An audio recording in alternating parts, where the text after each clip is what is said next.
Hello friends, this is SP Singh and welcome to Smarter Everyday. प्यारे दोस्तों, बात करेंगे BEd second semester Kanpur university की।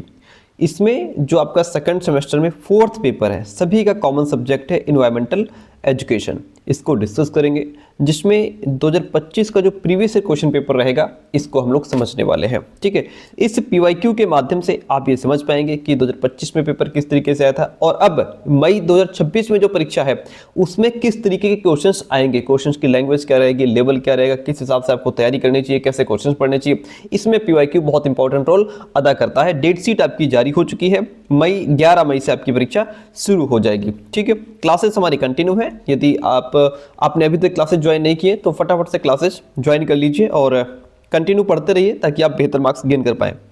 चलिए, तो इन क्वेश्चंस को आज हम लोग समझने वाले हैं, डीप में समझेंगे, क्योंकि इसी तरीके के क्वेश्चंस आपको मिलने वाले हैं। पहला क्वेश्चन आपके सामने कहता है, पर्यावरण विज्ञान शिक्षा में सर्वेक्षणों का उपयोग करने से छात्रों को किसमें मदद मिलती है। मतलब पर्यावरण विज्ञान शिक्षा में सर्वेक्षण मतलब जिसको हम लोग कहते हैं सर्वे करना। ठीक है, सर्वे का उपयोग करने से छात्रों को किस काम में हेल्प मिलती है, किसमें? आउटडोर खेल एक्टिविटीज में शामिल होने में, पर्यावरणीय स्थितियों और जनता की राय पर डेटा एकत्र करने और उसका एनालिसिस करने में, ऐतिहासिक घटनाओं का अध्ययन करने में, गणितीय समीकरण सीखने में। देखिए, जब बालक जो है सर्वे करता है किसी चीज का तो उससे क्या होता है, उस चीज की स्थिति का पता चलता है।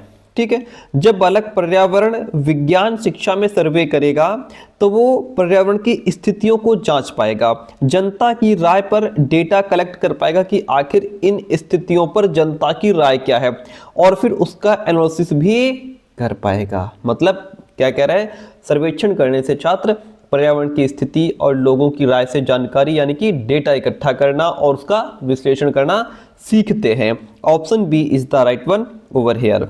ठीक है, नेक्स्ट क्वेश्चन आपके सामने है, निम्न में से कौन सा वर्षा जल संचयन का सबसे अच्छा वर्णन करता है। वर्षा जल संचयन मतलब जिसको हम लोग क्या कहते हैं, रेन वाटर हार्वेस्टिंग। ठीक है, रेन वाटर हार्वेस्टिंग का मतलब होता है बारिश के पानी को भविष्य में उपयोग के लिए इकट्ठा करना और उसको कलेक्ट करना। ठीक है, अब इसका सबसे अच्छा वर्णन कौन कर रहा है, भविष्य में उपयोग के लिए वर्षा जल का संग्रहण और भंडारण। ठीक है, यही तो इसका बेस्ट ऑप्शन है।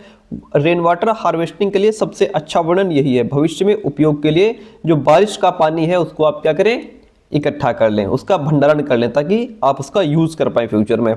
अगला क्वेश्चन आपसे कहता है, इको पर्यटन मुख्य रूप से निम्नलिखित पर केंद्रित है।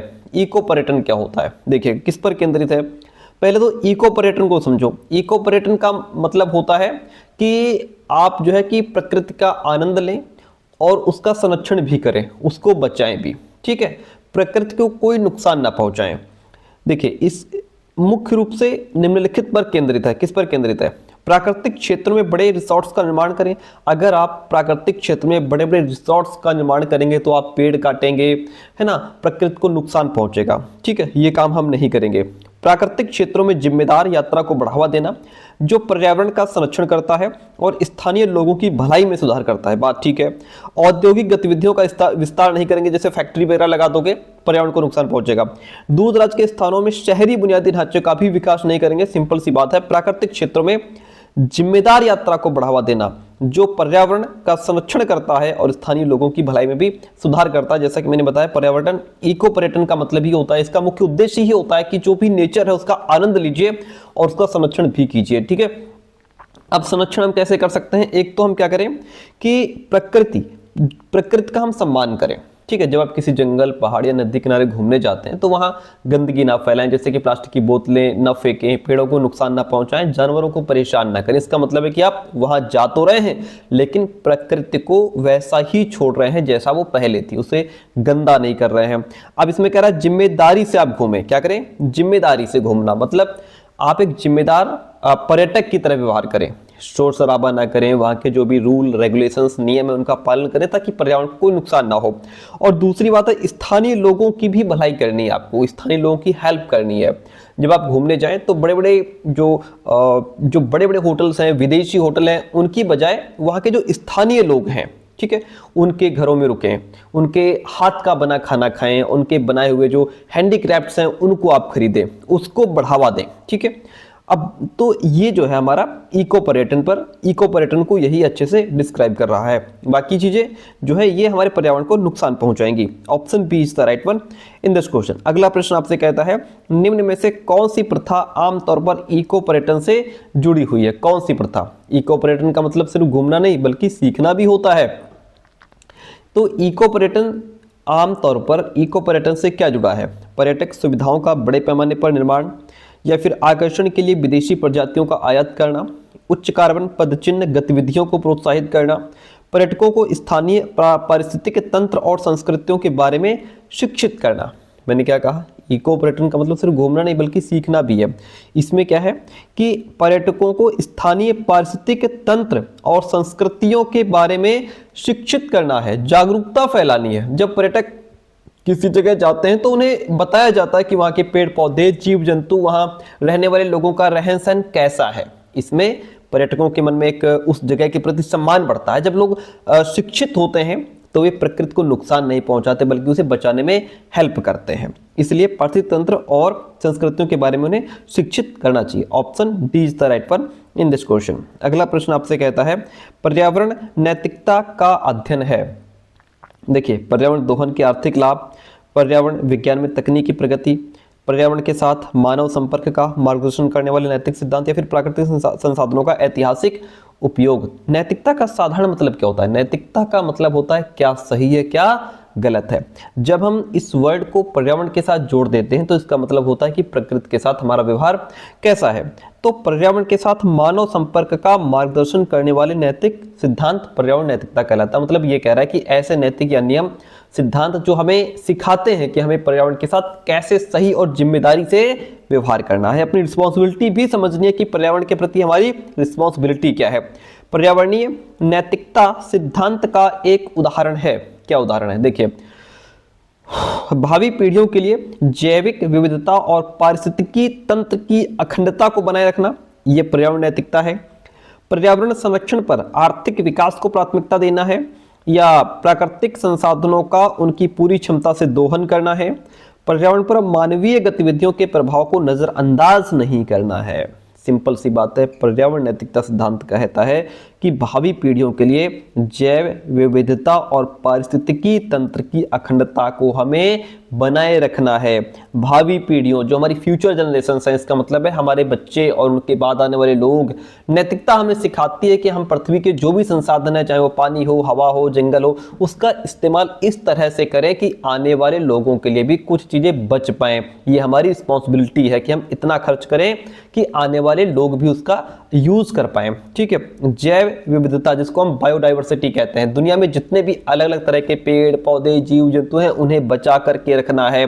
और क्या करना है? अखंडता को बनाए रखना है, मतलब इंटीग्रिटी। इसका मतलब है कि प्रकृति के संतुलन को हमें बिगड़ने नहीं देना है। Option first is the right one over here. अगला क्वेश्चन इज वर्षा जल संचयन प्रणालियों में आमतौर पर किस विधि का उपयोग किया जाता है?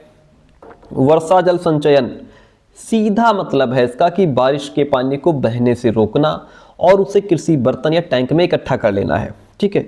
ये किस विधि का उपयोग किया जाता है? ड्रिप सिंचाई का, गहरे कुओं इंजेक्शन के माध्यम से जलभृत पुनर्भरण, बड़े बांधों का निर्माण, या फिर वर्षा बैरल और हौज। अब देखिए, आपको क्वेश्चन कह रहा है कि जो बारिश का पानी आपको उसको बचाना है, तो किस विधि का उपयोग करेंगे? बारिश के पानी को बचाने के लिए हम वर्षा बैरल और हौज का प्रयोग करेंगे, क्योंकि देखिए ये सबसे और आसान तरीका होता है। आपने देखा होगा कि कई घरों में छत से आने वाले पाइप के नीचे एक बड़ा सा ड्रम, जिसको बैरल भी कहते हैं, बड़ा ड्रम यानी बैरल, या सीमेंट का टैंक जिसे हौज कहते हैं, वो लगा दिया जाता है। उसमें पानी को स्टोर कर लिया जाता है, बाद में उसका इस्तेमाल किया जाता है। सिंपल सी बात है। इस तरीके से हम बारिश के पानी को बचा सकते हैं, स्टोर कर सकते हैं, फ्यूचर में उसको काम में ले सकते हैं। इको पर्यटन का उद्देश्य पर्यावरण पर प्रभाव को कम करना है। कौन से प्रभाव को कम करना है? आगंतुकों की संख्या में वृद्धि करके हम पर्यावरण पर प्रभाव को कम करेंगे, या टिकाऊ प्रथाओं को लागू करके और संरक्षण को प्रोत्साहित करके, लग्जरी आवास को बढ़ावा देकर, गंतव्य के सांस्कृतिक पहलुओं की अनदेखी करके। सिंपल सी बात है। इको पर्यटन का उद्देश्य क्या है? इको पर्यटन का मुख्य उद्देश्य यह है कि हम घूमें भी और प्रकृति को नुकसान भी ना पहुंचाएं। ठीक है। तो इसके लिए क्या करेंगे? टिकाऊ प्रथाओं को लागू करेंगे, जो सस्टेनेबल प्रैक्टिसेस हैं। इसका मतलब है ऐसे काम करना जिससे जो भी रिसोर्सेस हैं वो ख़त्म ना हो। जैसे बिजली बचाने के लिए आप सोलर एनर्जी का यूज़ कर सकते हैं, प्लास्टिक का उपयोग ना करके, है ना, और ना करके भी हम जो है कि टिकाऊ प्रथाओं को लागू कर सकते हैं। पानी को बर्बाद ना करना, ये सब टिकाऊ प्रथाएं हैं, ठीक है। और संरक्षण को प्रोत्साहित करके, इसका मतलब है कि जहां हम घूमने गए हैं वहां के जानवर और पेड़ों की रक्षा करनी है। जब हम इन चीज़ों को प्रोत्साहित करेंगे, इन चीज़ों को हम प्रायोरिटी देंगे, तो पर्यावरण पर बुरा प्रभाव अपने आप कम हो जाएगा। ये वो टिकाऊ प्रथाएं होती हैं, ठीक है। Option B is the right one over here. अगला क्वेश्चन लीजिए। पर्यावरणीय नैतिकता में एहतियाती सिद्धांत सुझाता है कि, एहतियाती, आपने पहले वर्ड सुना होगा, आपने एहतियाती नहीं सुना होगा, एहतियात सुना होगा कि हमें एहतियात बरतना चाहिए, है ना, मतलब एहतियात बरतना चाहिए मतलब सावधानी बरतनी चाहिए। यहाँ पे एहतियात का मतलब है सावधानी। सावधानी सिद्धांत सुझाता है कि, क्या सुझाता है? देखिए, जो एहतियाती सिद्धांत है, इस सिद्धांत का मूल मंत्र है कि पछताने से बेहतर है कि सावधानी बरतना, बेटर सेफ देन सॉरी। अब ये सिद्धांत क्या कहता है? ये सिद्धांत कहता है संभावित पर्यावरणीय नुकसान को रोकने के लिए तत्काल कार्रवाई की जानी चाहिए। संभावित, जो हमें संभावना है कि पर्यावरण को ये चीजें नुकसान कर सकती हैं, ठीक है, तो हमें तत्काल कार्रवाई करनी चाहिए, भले ही कुछ कारण और प्रभाव संबंध वैज्ञानिक रूप से पूरी तरह स्थापित ना हो। सर इसका मतलब क्या होगा, समझाता हूं। देखिए, अब जैसे एहतियाती सिद्धांत है, ये सिद्धांत कहता है, कई बार हमें पक्का पता नहीं होता कि कोई नई फैक्ट्री या कोई नया केमिकल पर्यावरण को कितना नुकसान पहुंचाएगा, ठीक है, हमें उसके बारे में पक्का पता नहीं होता कि कितना नुकसान इससे होगा। वैज्ञानिक भी हो सकता है कि शायद 100% गारंटी ना दे पाए कि इससे कितना नुकसान होगा। तो क्या होना चाहिए कि तत्काल कार्रवाई की जानी चाहिए। यह सिद्धांत कहता है कि हमें वैज्ञानिकों के 100% पक्के सबूत का इंतजार नहीं करना चाहिए कि जब वैज्ञानिक कहेंगे कि हाँ इससे इतना नुकसान हो रहा है तब हम माने, नहीं, हमें उनके 100% गारंटी देने का इंतजार नहीं करना चाहिए। अगर हमें कुछ लगता है कि इससे भारी नुकसान हो सकता है तो हमें उसे रोकने के लिए क्या करना चाहिए, तुरंत कदम उठा लेना चाहिए। अगर हमें लगता है कि किसी गैस से ओजोन परत में छेद हो रहा है तो हमें यह साबित होने का इंतजार नहीं करना चाहिए कि छेद हो जाए तभी मानेंगे, नहीं, अगर हमें लगता है कि हाँ इससे हमारे पर्यावरण को नुकसान हो सकता है या ओजोन परत में छेद हो सकता है तो हमें उस गैस का इस्तेमाल तुरंत रोक देना चाहिए। यही इस बात का मतलब है कि जो भी हमें संभावना लगे कि ये चीजें हमारे पर्यावरण को नुकसान पहुंचा सकती हैं तो हमें तुरंत तत्काल प्रभाव से क्या करना चाहिए, उस पर एक्शन ले लेना चाहिए, ठीक है। बड़े वैज्ञानिकों की या किसी साइंटिस्ट की हमें पूरी इंतजार नहीं करना चाहिए कि हाँ उसका बयान आ जाए तभी हम कुछ करेंगे, ऐसा नहीं है। Option D is the right one over here. अगला क्वेश्चन कहता है, बहुत लंबे क्वेश्चन दिए हैं, वर्षा जल संचयन का एक प्रमुख लाभ क्या है? जो बारिश का पानी, रेन वाटर हार्वेस्टिंग का मतलब है बारिश के पानी को बचाना। अब वर्षा जल संचयन का प्रमुख लाभ क्या है? भूजल की कमी को कम करना। बात तो ठीक है कि जो नीचे अंडरग्राउंड जो वाटर है वो उसकी कमी जो है कि कम हो जाए, बात तो ठीक है। शहरी अपवाह में वृद्धि नहीं है, मृदा अपरदन को बढ़ाना नहीं है, वनों की कटाई को बढ़ावा देना नहीं है। वर्षा जल संचयन का मतलब होता है जो अंडरग्राउंड वाटर है ना, वो उसमें कमी ना हो। वर्षा जल संचयन से पानी जमीन में जाता है जिससे जो भूजल है, जो अंडरग्राउंड वाटर है, उसका स्तर बढ़ता है और पानी की कमी कम हो जाती है। ऑप्शन बी ए यहाँ पे जो है वह राइट हो जाएगा। अगला क्वेश्चन आपसे कहता है, ग्लोबल वार्मिंग का प्राथमिक कारण क्या है? पृथ्वी की कक्षा में प्राकृतिक उतार चढ़ाव, मानवीय गतिविधियों के कारण वातावरण में ग्रीन हाउस गैसों के स्तर में वृद्धि, पृथ्वी का प्राकृतिक शीतलन चक्र या फिर सौर विकिरण में भिन्नता। ग्लोबल वार्मिंग का प्राथमिक कारण है मानवीय गतिविधियों के कारण, ह्यूमन एक्टिविटीज के कारण वातावरण में ग्रीन हाउस गैसों के स्तर में वृद्धि हो रही है। भाई सिंपल सी बात है, ग्लोबल वार्मिंग का मतलब होता है पूरी पृथ्वी का जो एक एवरेज टेम्परेचर है वो धीरे धीरे बढ़ रहा है, यानी हमारी धरती क्या हो रही है, गर्म हो रही है। अब इसमें जो ह्यूमन एक्टिविटीज हैं, हम इंसान अपनी जरूरतों के लिए कोयला, पेट्रोल, डीजल ये सब कुछ जलाते हैं, कारखानों, गाड़ियों से निकलने वाला धुआं इसका बड़ा कारण बनता है। अब जो ग्रीन हाउस गैसें हैं, धुएं के साथ कार्बन डाइऑक्साइड, CO2 जैसी गैसें हवा में मिल जाती हैं और क्या है, इन गैसों का स्तर दिन प्रतिदिन बढ़ता जा रहा है। अगला क्वेश्चन आपसे कहता है कि जलवायु परिवर्तन का मतलब क्या है? जलवायु परिवर्तन का मतलब होता है कि पृथ्वी पर तापमान, बारिश और बाकी जो वायुमंडलीय स्थितियां हैं उनमें दीर्घकालिक परिवर्तन हो रहे हैं। इसलिए हमारा ऑप्शन जो डी है वह राइट हो जाएगा। अगला क्वेश्चन है कि निम्न में से कौन सा ग्लोबल वार्मिंग का प्रमुख प्रभाव है? समुद्र के स्तर में कमी आ रही है, चरम मौसम की घटनाओं की आवृत्ति और गंभीरता में वृद्धि, स्थिर वैश्विक तापमान या फिर ग्रीन हाउस गैस उत्सर्जन में कमी। तो ग्लोबल वार्मिंग का प्रमुख प्रभाव क्या हो जाएगा? ग्लोबल वार्मिंग का प्रमुख प्रभाव है चरम मौसम की घटनाओं की आवृत्ति और गंभीरता में वृद्धि। ग्लोबल वार्मिंग के कारण जो हमने अभी बताया कि पृथ्वी का जो भी टेम्परेचर बढ़ रहा है और इसका सबसे बड़ा असर हमारे मौसम पर पड़ता है। जैसे इसने कहा चरम मौसम, इसको एक्सट्रीम वेदर भी कहते हैं। इसका मतलब है बहुत ज़्यादा गर्मी पड़ना, अचानक बहुत बड़ी बाढ़, भीषण बाढ़ आ जाना, बहुत बड़े साइक्लोन्स यानी तूफान आना या लंबे समय तक सूखा पड़ जाना, इसे कहते हैं एक्सट्रीम वेदर। अब इसकी क्या होती है? आवृत्ति और गंभीरता। आवृत्ति मतलब फ्रीक्वेंसी।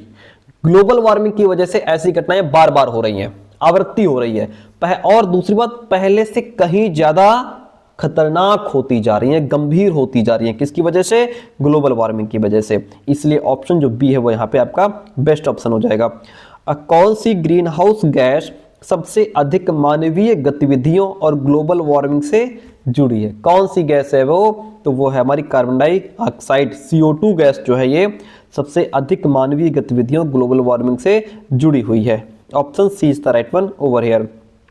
अगला क्वेश्चन, जलवायु परिवर्तन को कम करने का एक प्रभावी तरीका क्या है?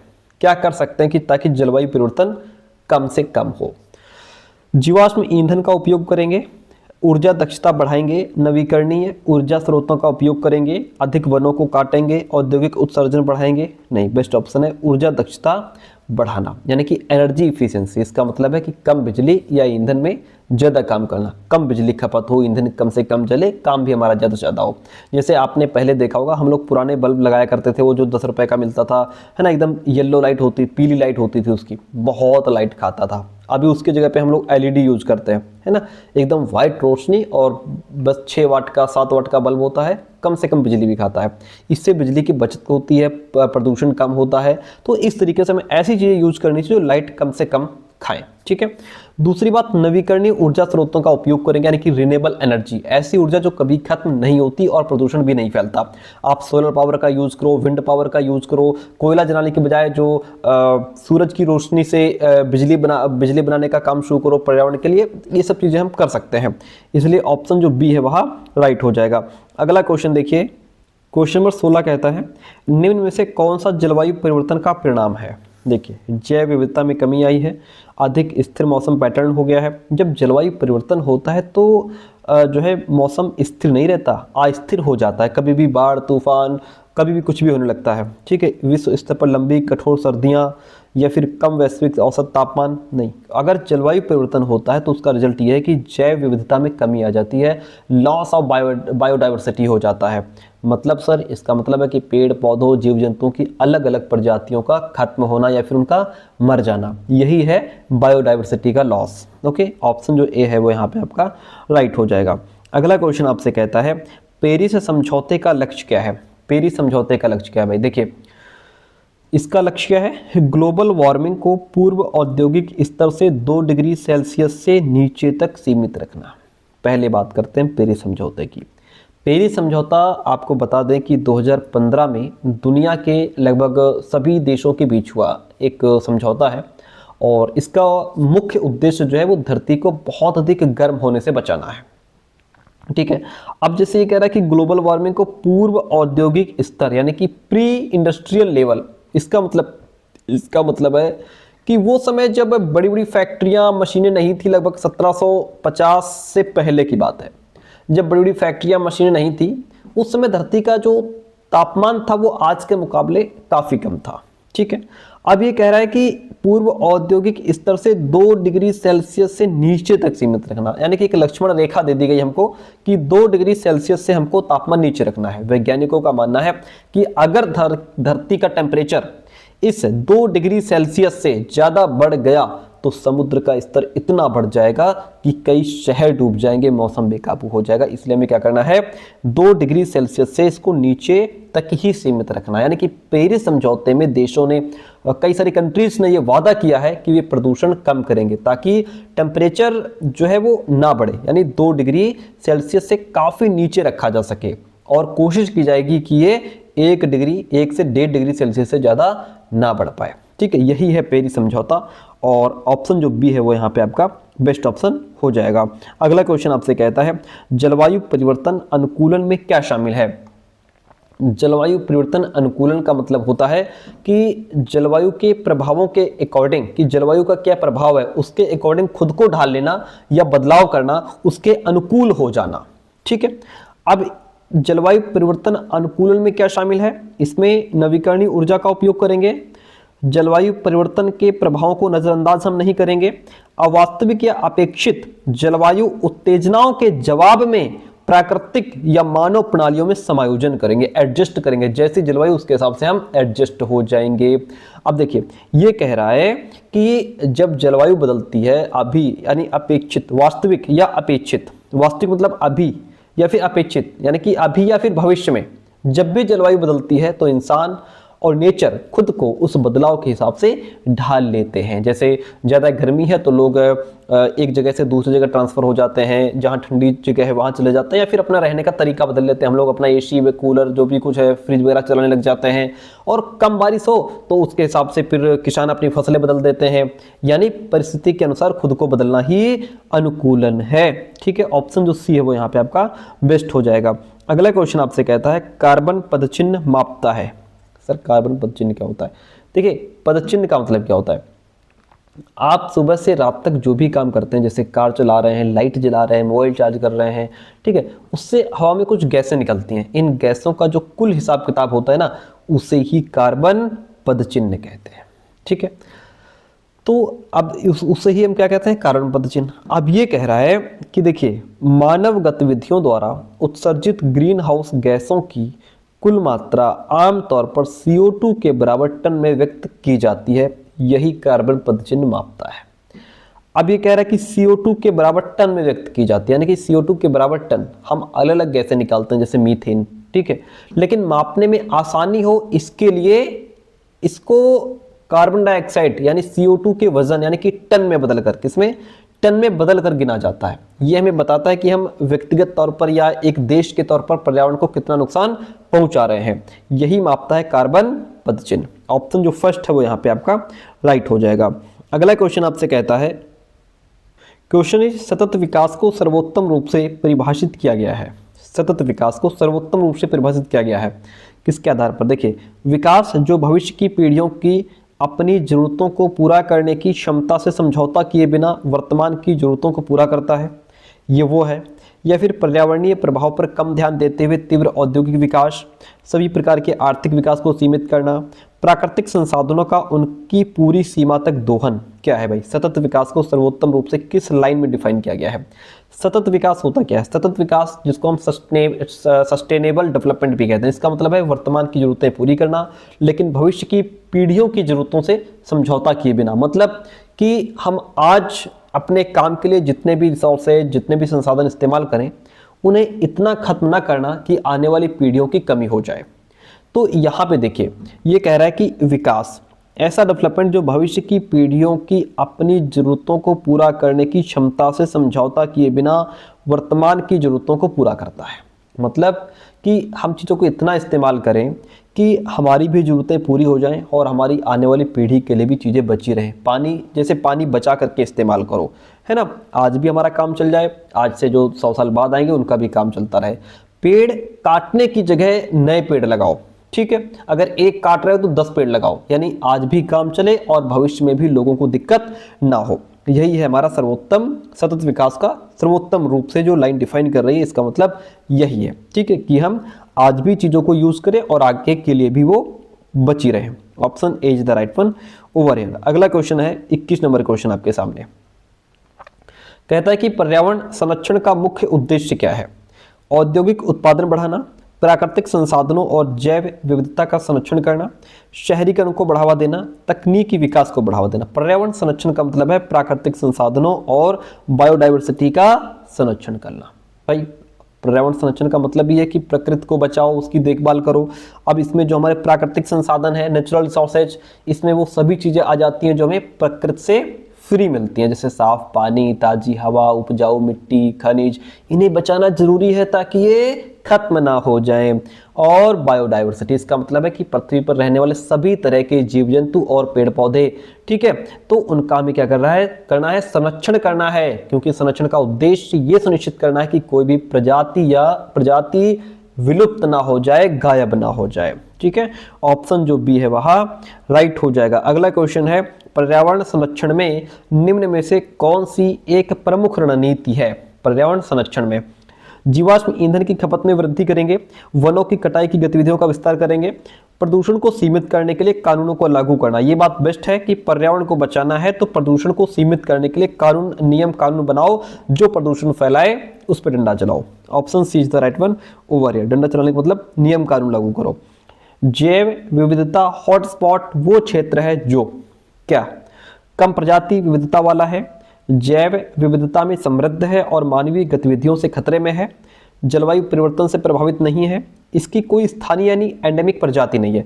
जैव विविधता हॉटस्पॉट वो क्षेत्र है जो जैव विविधता में समृद्ध है और मानवीय गतिविधियों से खतरे में है। मतलब सर हॉटस्पॉट शब्द का यूज यहाँ पे नेचर के उन इलाकों के लिए किया गया है जो बहुत कीमती हैं लेकिन साथ ही बहुत खतरे में भी हैं। ठीक है, उनके लिए यहाँ पे यूज हुआ है। जैव विविधता समृद्ध यानी कि वहाँ बहुत बढ़िया पेड़ पौधे भी हैं, जीव जंतु भी हैं, सब कुछ है, लेकिन आज ह्यूमन एक्टिविटीज की वजह से वो चीज भी, वो जगह भी, बायोडाइवर्सिटी भी खतरे में आ गई है। ठीक है, ऑप्शन बी यहाँ पे आपका बेस्ट ऑप्शन हो जाता है।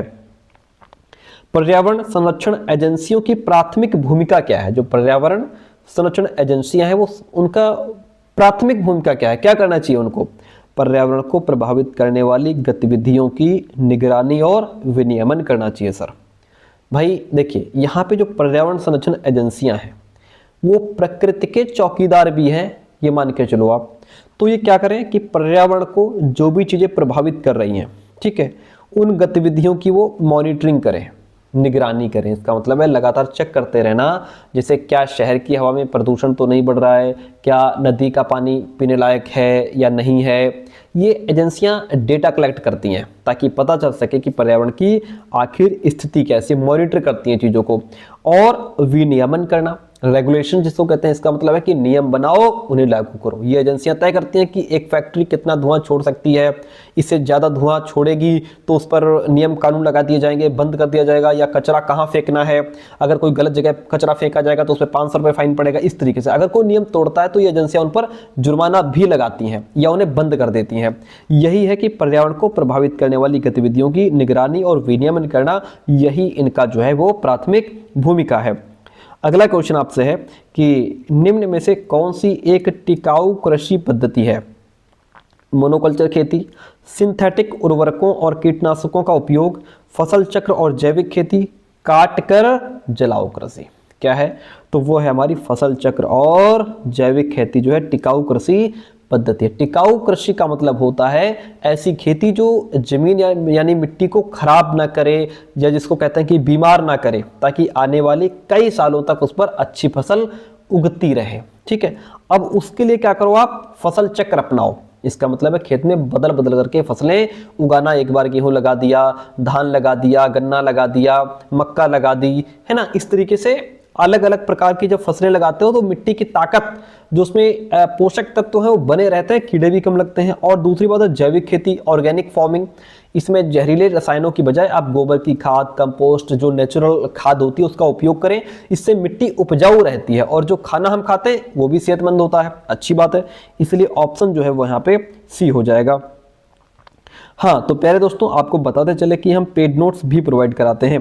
पेड नोट्स का मतलब होता है कि आपको कुछ फीस पे करनी पड़ती है एंड उसके बाद कंप्लीट नोट्स पीडीएफ फॉर्मेट में व्हाट्सएप पे आपको प्रोवाइड करा दिए जाते हैं। उसके लिए आप में इस नंबर पे व्हाट्सएप करें 9628182649, यहाँ पे व्हाट्सएप करिएगा और उसमें लिखिएगा कि सर हम BEd second semester Kanpur university के छात्र हैं, हमें और हमारे टीचिंग सब्जेक्ट ये हैं। जैसे टीचिंग सब्जेक्ट आपके फिजिकल साइंस, मैथ्स हो सकता है, हिंदी एसएसटी हो सकता है, इंग्लिश एसएसटी हो सकता है, जो भी टीचिंग सब्जेक्ट आपका हो, ठीक है, बायोलॉजी फिजिकल साइंस हो सकता है, कॉमर्स हो सकता है। आप लिखिए कि सर हमारे ये टीचिंग सब्जेक्ट हैं और हमें नोट्स चाहिए, ठीक है। हम आपको प्रोसेस भेज देंगे, आप प्रोसेस फॉलो करेंगे, नोट्स आपको प्रोवाइड करा दिए जाएंगे। अब जैसे हम लोग पर्यावरण पढ़ रहे हैं तो पर्यावरण के नोट्स आपको किस तरीके के मिलेंगे, आइए एक बार नजर डाल लेते हैं। देखिए, Kanpur university CSJMU BEd second semester new syllabus based notes updated by SP sir. Paper 4 आपका इन्वायरमेंटल एजुकेशन सभी का कॉमन सब्जेक्ट है, पर्यावरण शिक्षा, ठीक है। अब जैसे यहाँ पे आपका फर्स्ट चैप्टर है पर्यावरण, अर्थ, स्वरूप, महत्व, क्षेत्र, पर्यावरण की अवधारणा क्या है। देखिए ये है तो सब्जेक्टिव, लेकिन पढ़ने में बिल्कुल ऐसा लगेगा कि आप बिल्कुल पॉइंट टू पॉइंट पढ़ रहे हैं। पर्यावरण बराबर परि, बाहर या चारों ओर। आवरण का मतलब घेरा, शब्द का शाब्दिक अर्थ है वह आवरण जो हमें चारों ओर से घेरे हुए या आवृत्ति किए हुए। तो इस तरह चीज़ें बहुत सरल भाषा में आपके लिए लिखी हैं। पर्यावरण का अर्थ क्या होता है, पर्यावरण शब्द को अंग्रेजी में इन्वायरमेंट कहते हैं। अंग्रेजी शब्द इन्वायरमेंट दो शब्दों से मिलकर बना है, इन्वायरोन और मेंट, जिसमें से इन्वायरोन का अर्थ होता है घेरना, इनसर्कल, मेंट का अर्थ होता है चतुर्दिश अर्थात चारों ओर से। इस प्रकार पर्यावरण का अर्थ है चारों ओर से घेरना। चीज़ें बहुत आसान भाषा में लिखी हैं, ठीक है। आप इसको एक बार पढ़ेंगे और चीज़ें आपको क्लियर हो जाएंगी और बहुत बेहतरीन आप मार्क्स गेन कर पाएंगे, ठीक है। नीचे जैसे पर्यावरण जागरूकता कार्यक्रम जो थे, पर्यावरण वाहिनी हो या माध्यमिक विद्यालयों में पर्यावरण अनुस्थापना कार्यक्रम हो, स्वच्छ गंगा परियोजना हो, पारिस्थितिकी क्लब हो, सारी चीज़ें इसमें बहुत ही वेल मेंटेन तरीके से दी गई हैं। अच्छा, अब आगे बात कर लेते हैं। उसके बाद आपको मिलने वाला है MCQs, PYQs, वन लाइनर। देखिए अब इसमें जैसे सबसे पहले यहाँ पे आपको मिलने वाला है चैप्टर वाइज MCQs मिलेंगे, इंपॉर्टेंट MCQs का कलेक्शन मिलेगा क्योंकि एग्जाम आपका ऑब्जेक्टिव है। वन लाइनर मिलेंगे, एक लाइन में चीज़ें क्लियर होंगी। PYQ 2022, 23, 24 और उसके बाद PYQ 2025, ठीक है। यहाँ से चैप्टर फर्स्ट से चैप्टर वाइज MCQ शुरू हो जाते हैं। फिर जब नीचे बढ़ेंगे तो यहाँ आगे हम लोगों को मिल जाते हैं PYQs। जैसे ये PYQ आपका कब का है, ये है देखिए previous year question paper of 2022, ठीक है। इस तरीके से 2022 का क्वेश्चन पेपर हो गया। फिर इसके बाद आगे हम लोगों को यहाँ से मिलता है 2024, 23 के बाद 24 आ गया, देखिए, ठीक है। 24 के बाद नीचे 25 का भी PYQ लगा होगा, ओके। ये देखिए जो क्वेश्चन पेपर आज हम लोग पढ़ रहे हैं वही देखिए पर्यावरण शिक्षा प्रीवियस ईयर क्वेश्चन पेपर 2025 का प्रीवियस ईयर क्वेश्चन यहाँ पे लगा हुआ है। और सबसे बड़ी बात, जो मार्केट में आपका ऑब्जेक्टिव टाइप क्वेश्चन बैंक आता है इसकी भी PDF हम आपको प्रोवाइड करा देते हैं ताकि आपको बाहर पैसा खराब ना करना पड़े, ठीक है। तो ये सारा मटेरियल लेने के लिए आप में अभी व्हाट्सअप कीजिए। तो अब आप देरी न करके जो नंबर दिया गया है यहाँ पे व्हाट्सअप करें और नोट्स लेकर के अपनी पढ़ाई शुरू कर दीजिए। चलिए क्वेश्चन नंबर 26 देखिए, राष्ट्रीय उद्यान, नेशनल पार्क्स और वन्य जीव अभ्यारण्य, वाइल्ड लाइफ सेंचुरीज जैसे संरक्षित क्षेत्र संरक्षण के लिए महत्वपूर्ण है। क्यों महत्वपूर्ण है? वह पर्यटन को विशेष रूप से बढ़ावा देते हैं, वह वन्य जीवन के लिए सुरक्षित आवास प्रदान करते हैं और पारिस्थितिकी तंत्र को संरक्षित करते हैं, उनका औद्योगिक गतिविधियों के लिए उपयोग किया जाता है, वह जैव विविधता को सीमित करते हैं। तो सिंपल सी बात है कि वह वन्य जीवन के लिए सुरक्षित आवास प्रदान करते हैं। सुरक्षित आवास का मतलब यहाँ पे इन क्षेत्रों में जानवरों का शिकार करना, जो भी हमारे जो नेशनल पार्क्स होते हैं, जो वाइल्ड लाइफ जो सेंचुरीज होती हैं, यहाँ पे जानवरों का शिकार करना, पेड़ों को काटना, घर बनाना सख्त मना होता है। इससे जानवरों को एक ऐसी जगह मिलती है जहाँ वे बिना किसी डर के रह सकते हैं और पारिस्थितिकी तंत्र को संरक्षित करते हैं, मतलब इकोसिस्टम का बचाव होता है। यहाँ केवल जानवरों को ही नहीं बल्कि वहाँ की मिट्टी, पानी, पूरे जंगल को बचाया जाता है। जब पूरा सिस्टम सुरक्षित रहता है तो फिर प्रकृति अपने आप बैलेंस हो जाती है। इसलिए ऑप्शन जो बी है वो यहाँ पे राइट हो जाएगा। अगला क्वेश्चन आपसे कहता है कि निम्न में से कौन सा संयुक्त राष्ट्र सतत विकास लक्ष्यों SDGs में से एक है, कौन सा है? तो देखिए संयुक्त राष्ट्र ने साल 2030 तक कब तक 2030 तक दुनिया को बेहतर बनाने के लिए 17 लक्ष्य रखे हैं। कितने? 17 लक्ष्य रखे हैं, जिन्हें सतत विकास लक्ष्य यानी कि SDGs कहा जाता है। उनमें से एक है सभी के लिए सस्ती, विश्वसनीय, टिकाऊ और आधुनिक ऊर्जा तक पहुंच प्रदान करना। इसका मतलब क्या है? देखिए अब जैसे उन्होंने कितने लक्ष्य रखे हैं? 17 में से ये जो आपका C नंबर है ये 7वां लक्ष्य है। कौन सा लक्ष्य है? ये 7वां है, ठीक है। इसको SDG 7 कहेंगे। अब इसमें क्या कहा गया है, सभी के लिए सस्ती और विश्वसनीय टिकाऊ आधुनिक ऊर्जा तक पहुंच प्रदान करना। सस्ती और विश्वसनीय ऊर्जा, हर इंसान को ऐसी बिजली या ऊर्जा मिले जो वो आसानी से खरीद सके, जो बीच बीच में कटे भी नहीं, और टिकाऊ हो, आधुनिक हो। कोयला और लकड़ी जलाने की बजाय हम सौर ऊर्जा, सोलर एनर्जी और विंड एनर्जी का इस्तेमाल करें, जिससे कि प्रदूषण भी ना फैले। ठीक है, तो ऑप्शन जो सी है वो यहाँ पे आपका बेस्ट ऑप्शन हो जाएगा। अगला क्वेश्चन है, कहता है नवीकरणीय संसाधन वो होते हैं, रिन्यूएबल सोर्सेज कौन से होते हैं। देखिए, जिनकी कम समय में प्राकृतिक रूप से पुनः पूर्ति की जा सकती है। भाई सिंपल सी बात है, नवीकरणीय संसाधन ये ऐसे संसाधन होते हैं जो इस्तेमाल करने के बाद खत्म नहीं होते, क्योंकि प्रकृति उन्हें बहुत जल्दी दोबारा बना देती है। जैसे कि आपकी सोलर एनर्जी हो गई, ठीक है, इसमें कौन आ जाएगी, आपकी सोलर एनर्जी। सूरज की रोशनी रोज मिलती ही है, कभी खत्म नहीं होगी। दूसरी बात, पवन एनर्जी का यूज करो, विंड एनर्जी, हवा हमेशा चलती रहती है। और दूसरी बात, जल, जैसे पानी हो गया आपका, तो बारिश के जरिए पानी का चक्र भी चलता रहता है। ये संसाधन कभी खत्म नहीं होते, प्रदूषण भी बहुत कम फैलता है, इसलिए आप इनका यूज करें। यही होते हैं नवीकरणीय संसाधन। अगला क्वेश्चन आप लीजिए, कहता है पर्यावरण प्रभाव आकलन EIA आयोजित किए जाते हैं। EIA का मतलब होता है इन्वायरमेंटल इम्पैक्ट असेसमेंट। ठीक है, ये आयोजित किए जाते हैं प्रस्तावित परियोजना के संभावित पर्यावरणीय प्रभावों का मूल्यांकन करने के लिए आयोजित किए जाते हैं। प्यारे दोस्तों, क्वेश्चंस बहुत बड़े बड़े हैं, लैंग्वेज कठिन लिखी हुई है, बहुत ध्यान से समझिए, इसीलिए मैं इतना एक्सप्लेन कर रहा हूँ, नहीं तो सीधा क्वेश्चन पढ़ के आंसर बता सकता हूँ आपको। ठीक है, तो ये पर्यावरणीय प्रभाव आकलन आयोजित किए जाते हैं। ये आपके प्रस्तावित परियोजना, प्रस्तावित यानी कि जो भी योजना प्रस्ताव में है। जब भी सरकार या कोई कंपनी कोई बड़ा काम शुरू करना चाहती है, जैसे कोई नया बांध बनाना है, उद्योग या कोई फैक्ट्री लगानी है, औद्योगिक धंधे कुछ स्थापित करने हैं, बड़ी सड़क बनानी है, हाईवे बनाना है, फैक्ट्री लगानी है, वो सारे क्या हो गए, प्रस्तावित परियोजना, कि ये परियोजना जो है वो प्रस्ताव में है। अब ये जो योजना प्रस्ताव में आई, इसका हमारे पर्यावरण पर क्या प्रभाव पड़ सकता है, क्या क्या प्रभाव पड़ सकते हैं, क्या क्या संभावना है। तो जो योजना प्रस्ताव में है, तो काम शुरू करने से पहले यह चेक किया जाता है कि इस प्रोजेक्ट से नेचर पर क्या असर पड़ेगा। अगर हम कोई फैक्ट्री लगा रहे हैं तो उसका नेचर पर क्या असर पड़ेगा, कोई नया बांध बना रहे हैं तो इससे नेचर पर क्या फ़र्क पड़ेगा, कोई हाईवे निकाल रहे हैं इससे नेचर पर क्या फ़र्क पड़ेगा, ये चीज़ें चेक की जाती हैं। क्या इससे जंगल तो नहीं कटेंगे, क्या पास की कोई नदी गंदी तो नहीं होगी, या क्या वहाँ रहने वाले जानवरों के घर तो नहीं छिन जाएंगे। ये सारी चीज़ें चेक की जाती हैं, इनका क्या होता है, मूल्यांकन किया जाता है, इन सब बातों का हिसाब लगाया जाता है और ये तय किया जाता है क्या नुकसान को कम किया जा सकता है। अगर नुकसान बहुत ज़्यादा होता है तो फिर उस प्रोजेक्ट को मंजूरी नहीं दी जाती है।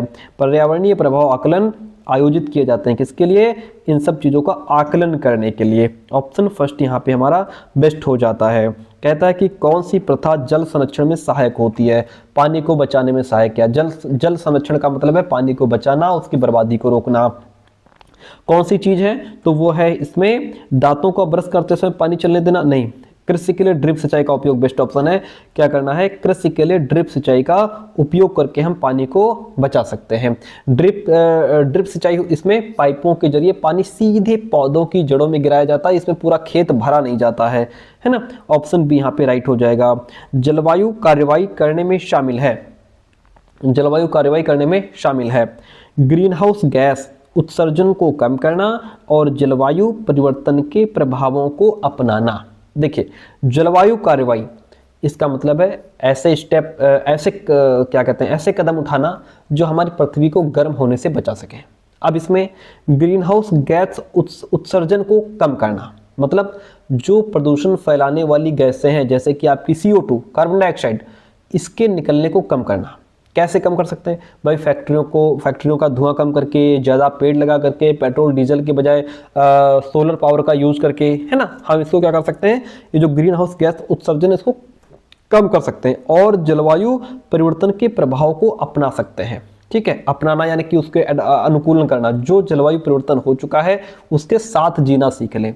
जैसे अगर कहीं गर्मी बढ़ गई है तो वहाँ ठंडे जो है ठंडी चीज़ें, जैसे ठंडे घर बना लो, है ना, उस तरीके के। अगर कहीं बाढ़ ज़्यादा आती है तो वहाँ मजबूत बंद बनाए जाएं, यानी मौसम के बदलाव के लिए हम तैयार रहें। ठीक है, यही इसका मतलब है। ऑप्शन जो बी है वो यहाँ पे राइट हो जाएगा। अगला क्वेश्चन आपसे कहता है, निम्न में से कौन पर्यावरण शिक्षा में मीडिया की भूमिका का सबसे अच्छा वर्णन करता है। पर्यावरण संबंधी मुद्दों और समाधानों के बारे में जागरूकता बढ़ाना और जनता को सूचित करना। मीडिया की भूमिका का सबसे अच्छा वर्णन, मीडिया की क्या भूमिका है भाई? पर्यावरण शिक्षा में मीडिया का रोल है कि पर्यावरण से संबंधित जो भी मुद्दे हैं, ठीक है, और उनका जो भी समाधान हो सकता है उसके बारे में हमें अवेयरनेस फैलानी चाहिए, लोगों को उसके बारे में जागरूक करना चाहिए और जनता को सूचित भी करना चाहिए कि ये पर्यावरण में ये समस्याएं हैं, हम इन चीज़ों को कम करके इसको ऐसे समाधान कर सकते हैं, ये मीडिया करे, ठीक है। ऑप्शन फर्स्ट यहाँ पे राइट हो जाता है। अब हम चारों ऑप्शन नहीं पढ़ेंगे, जो राइट है बता देंगे, क्योंकि 100 क्वेश्चन कराने हैं, वीडियो बहुत बड़ी हो जाएगी। पर्यावरणीय मुद्दों पर वास्तविक समय के अपडेट और तत्काल सार्वजनिक सहभागिता के लिए किस प्रकार का मीडिया सबसे प्रभावी हो जाएगा? कौन सा मीडिया सबसे प्रभावी है? तो वह हमारा टेलीविजन है, ठीक है। कई जगह इसका आंसर जो है वो सोशल मीडिया प्लेटफॉर्म लिखा है, लेकिन जो यूनिवर्सिटी की तरफ से जो आंसर की आई थी उसमें उन्होंने टेलीविजन को राइट माना है, क्योंकि जो टेलीविजन है इस पे ऑथेंटिक न्यूज़ हम कह सकते हैं। हालांकि आजकल तो ऑथेंटिक भी नहीं आती है, लेकिन जो है सोशल मीडिया प्लेटफॉर्म से ज़्यादा विश्वास हम टीवी पर कर सकते हैं, ठीक है।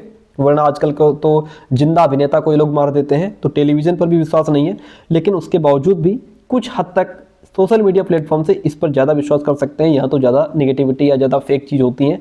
तो आंसर ये भी राइट है आज की वजह से, आज की नज़रिए से देखा जाए तो, और आंसर ये भी राइट है। अब चूंकि यूनिवर्सिटी ने इसी को राइट माना है तो हम भी इसी को राइट मानेंगे, और जहाँ तक ये है भी ठीक। ओके, चलिए बात करते हैं। अब जैसे क्वेश्चन ये पूछ रहा है इसमें हमारा कि पर्यावरण से जुड़े जो मुद्दे हैं उन पर तुरंत, यानी कि रियल टाइम, वास्तविक समय, रियल टाइम जानकारी देने और लोगों को तुरंत शामिल करने के लिए, पब्लिक तुरंत उसमें पार्टिसिपेट कर पाए, इसके लिए कौन सा मीडिया सबसे ज़्यादा प्रभावी है? तो पब्लिक तुरंत सबसे ज़्यादा एक्टिव तो यहाँ पे होती है, लेकिन उसके बावजूद भी आंसर इसी को माना गया है, तो इसी को हम मानेंगे क्योंकि ज़्यादा ठीक होता है, ठीक है। तो कुल मिलाकर के सार्वजनिक सहभागिता के लिए किस प्रकार का मीडिया? जो टेलीविजन है वो ठीक है, ऑप्शन बी यहाँ पे राइट हो जाता है। अगला क्वेश्चन आपसे कहता है मीडिया पर्यावरण शिक्षा में किस प्रकार योगदान देता है? जो मीडिया है यह हमारा पर्यावरण शिक्षा में किस प्रकार योगदान देता है? तो ये पर्यावरणीय समस्याओं और समाधानों पर जागरूकता बढ़ाकर जानकारी प्रदान करके क्या करता है? पर्यावरण शिक्षा में योगदान देता है। क्या करता है? ये अवेयरनेस फैलाता है। जब हम टीवी पर किसी अब जैसे मीडिया में हमारा क्या हो गया, मीडिया में टीवी, अखबार, इंटरनेट, रेडियो, पर्यावरण के बारे में हमारी जानकारी बढ़ाने का सबसे बड़ा जरिया तो यही है ना। अब ये क्या करते हैं, जब हम टीवी पर किसी कोई गायब होते यानी कि लुप्त होते जानवर की कहानी देखते हैं या अखबार में ग्लोबल वार्मिंग के खतरों के बारे में पढ़ते हैं, तो हमें पता चलता है कि पर्यावरण को हमारी ज़रूरत है। इसे ही तो अवेयरनेस कहते हैं, जागरूकता कहते हैं। और दूसरी बात है, समाधानों की बात होती है यहाँ पे, सॉल्यूशंस की। मीडिया हमें ये भी बताता है कि हम क्या कर सकते हैं, पेड़ कैसे लगाएं, पानी कैसे बचाएं, प्लास्टिक का इस्तेमाल कैसे करें। ये जानकारी हमें घर बैठे क्या करती है? शिक्षित करती है। कौन? मीडिया हमें शिक्षित करती है, पर्यावरण शिक्षा में इस प्रकार से योगदान देती है। ऑप्शन जो सी है वो यहाँ पे राइट हो जाएगा। अगला क्वेश्चन, पर्यावरण जागरूकता को तेजी से और व्यापक रूप से फैलाने के लिए किस प्रकार का मीडिया सबसे प्रभावी है? तो तेजी से फैलाना है तो भैया वो है सोशल मीडिया प्लेटफॉर्म। एक क्लिक कर दो और 500 लोगों का ग्रुप है, व्हाट्सअप चला जाएगा, है ना। 1000 लोगों का ग्रुप है, खट से उसमें न्यूज चली जाएगी। तो सोशल मीडिया प्लेटफॉर्म यहाँ पे ज्यादा इफेक्टिव हो जाएगा। अगला क्वेश्चन आपसे कहता है कि पर्यावरण के बारे में शैक्षिक वीडियो फायदेमंद होते हैं क्योंकि ये शिक्षा से संबंधित जो वीडियो होते हैं फायदेमंद होते हैं। क्यों होते हैं? जटिल पर्यावरणीय अवधारणाओं की गहन दृश्य व्याख्या प्रदान करते हैं। क्योंकि देखिए, पर्यावरण के बारे में जो शिक्षा से संबंधित वीडियो होते हैं वो क्या करते हैं कि पर्यावरण से संबंधित जो कठिन से कठिन कॉन्सेप्ट हैं उनको भी गहराई से ये लोग समझा देते हैं। उसमें समझाया जाता है, दृश्य व्याख्या होती है, मतलब सामने चीज़ें दिखाई भी जा रही हैं और उसको एक्सप्लेन भी किया जा रहा है। इससे क्या होता है, चीज़ें हम बहुत जल्दी समझ लेते हैं, लॉन्ग टर्म के लिए हमारे दिमाग में वो चीज़ें बैठ जाती हैं।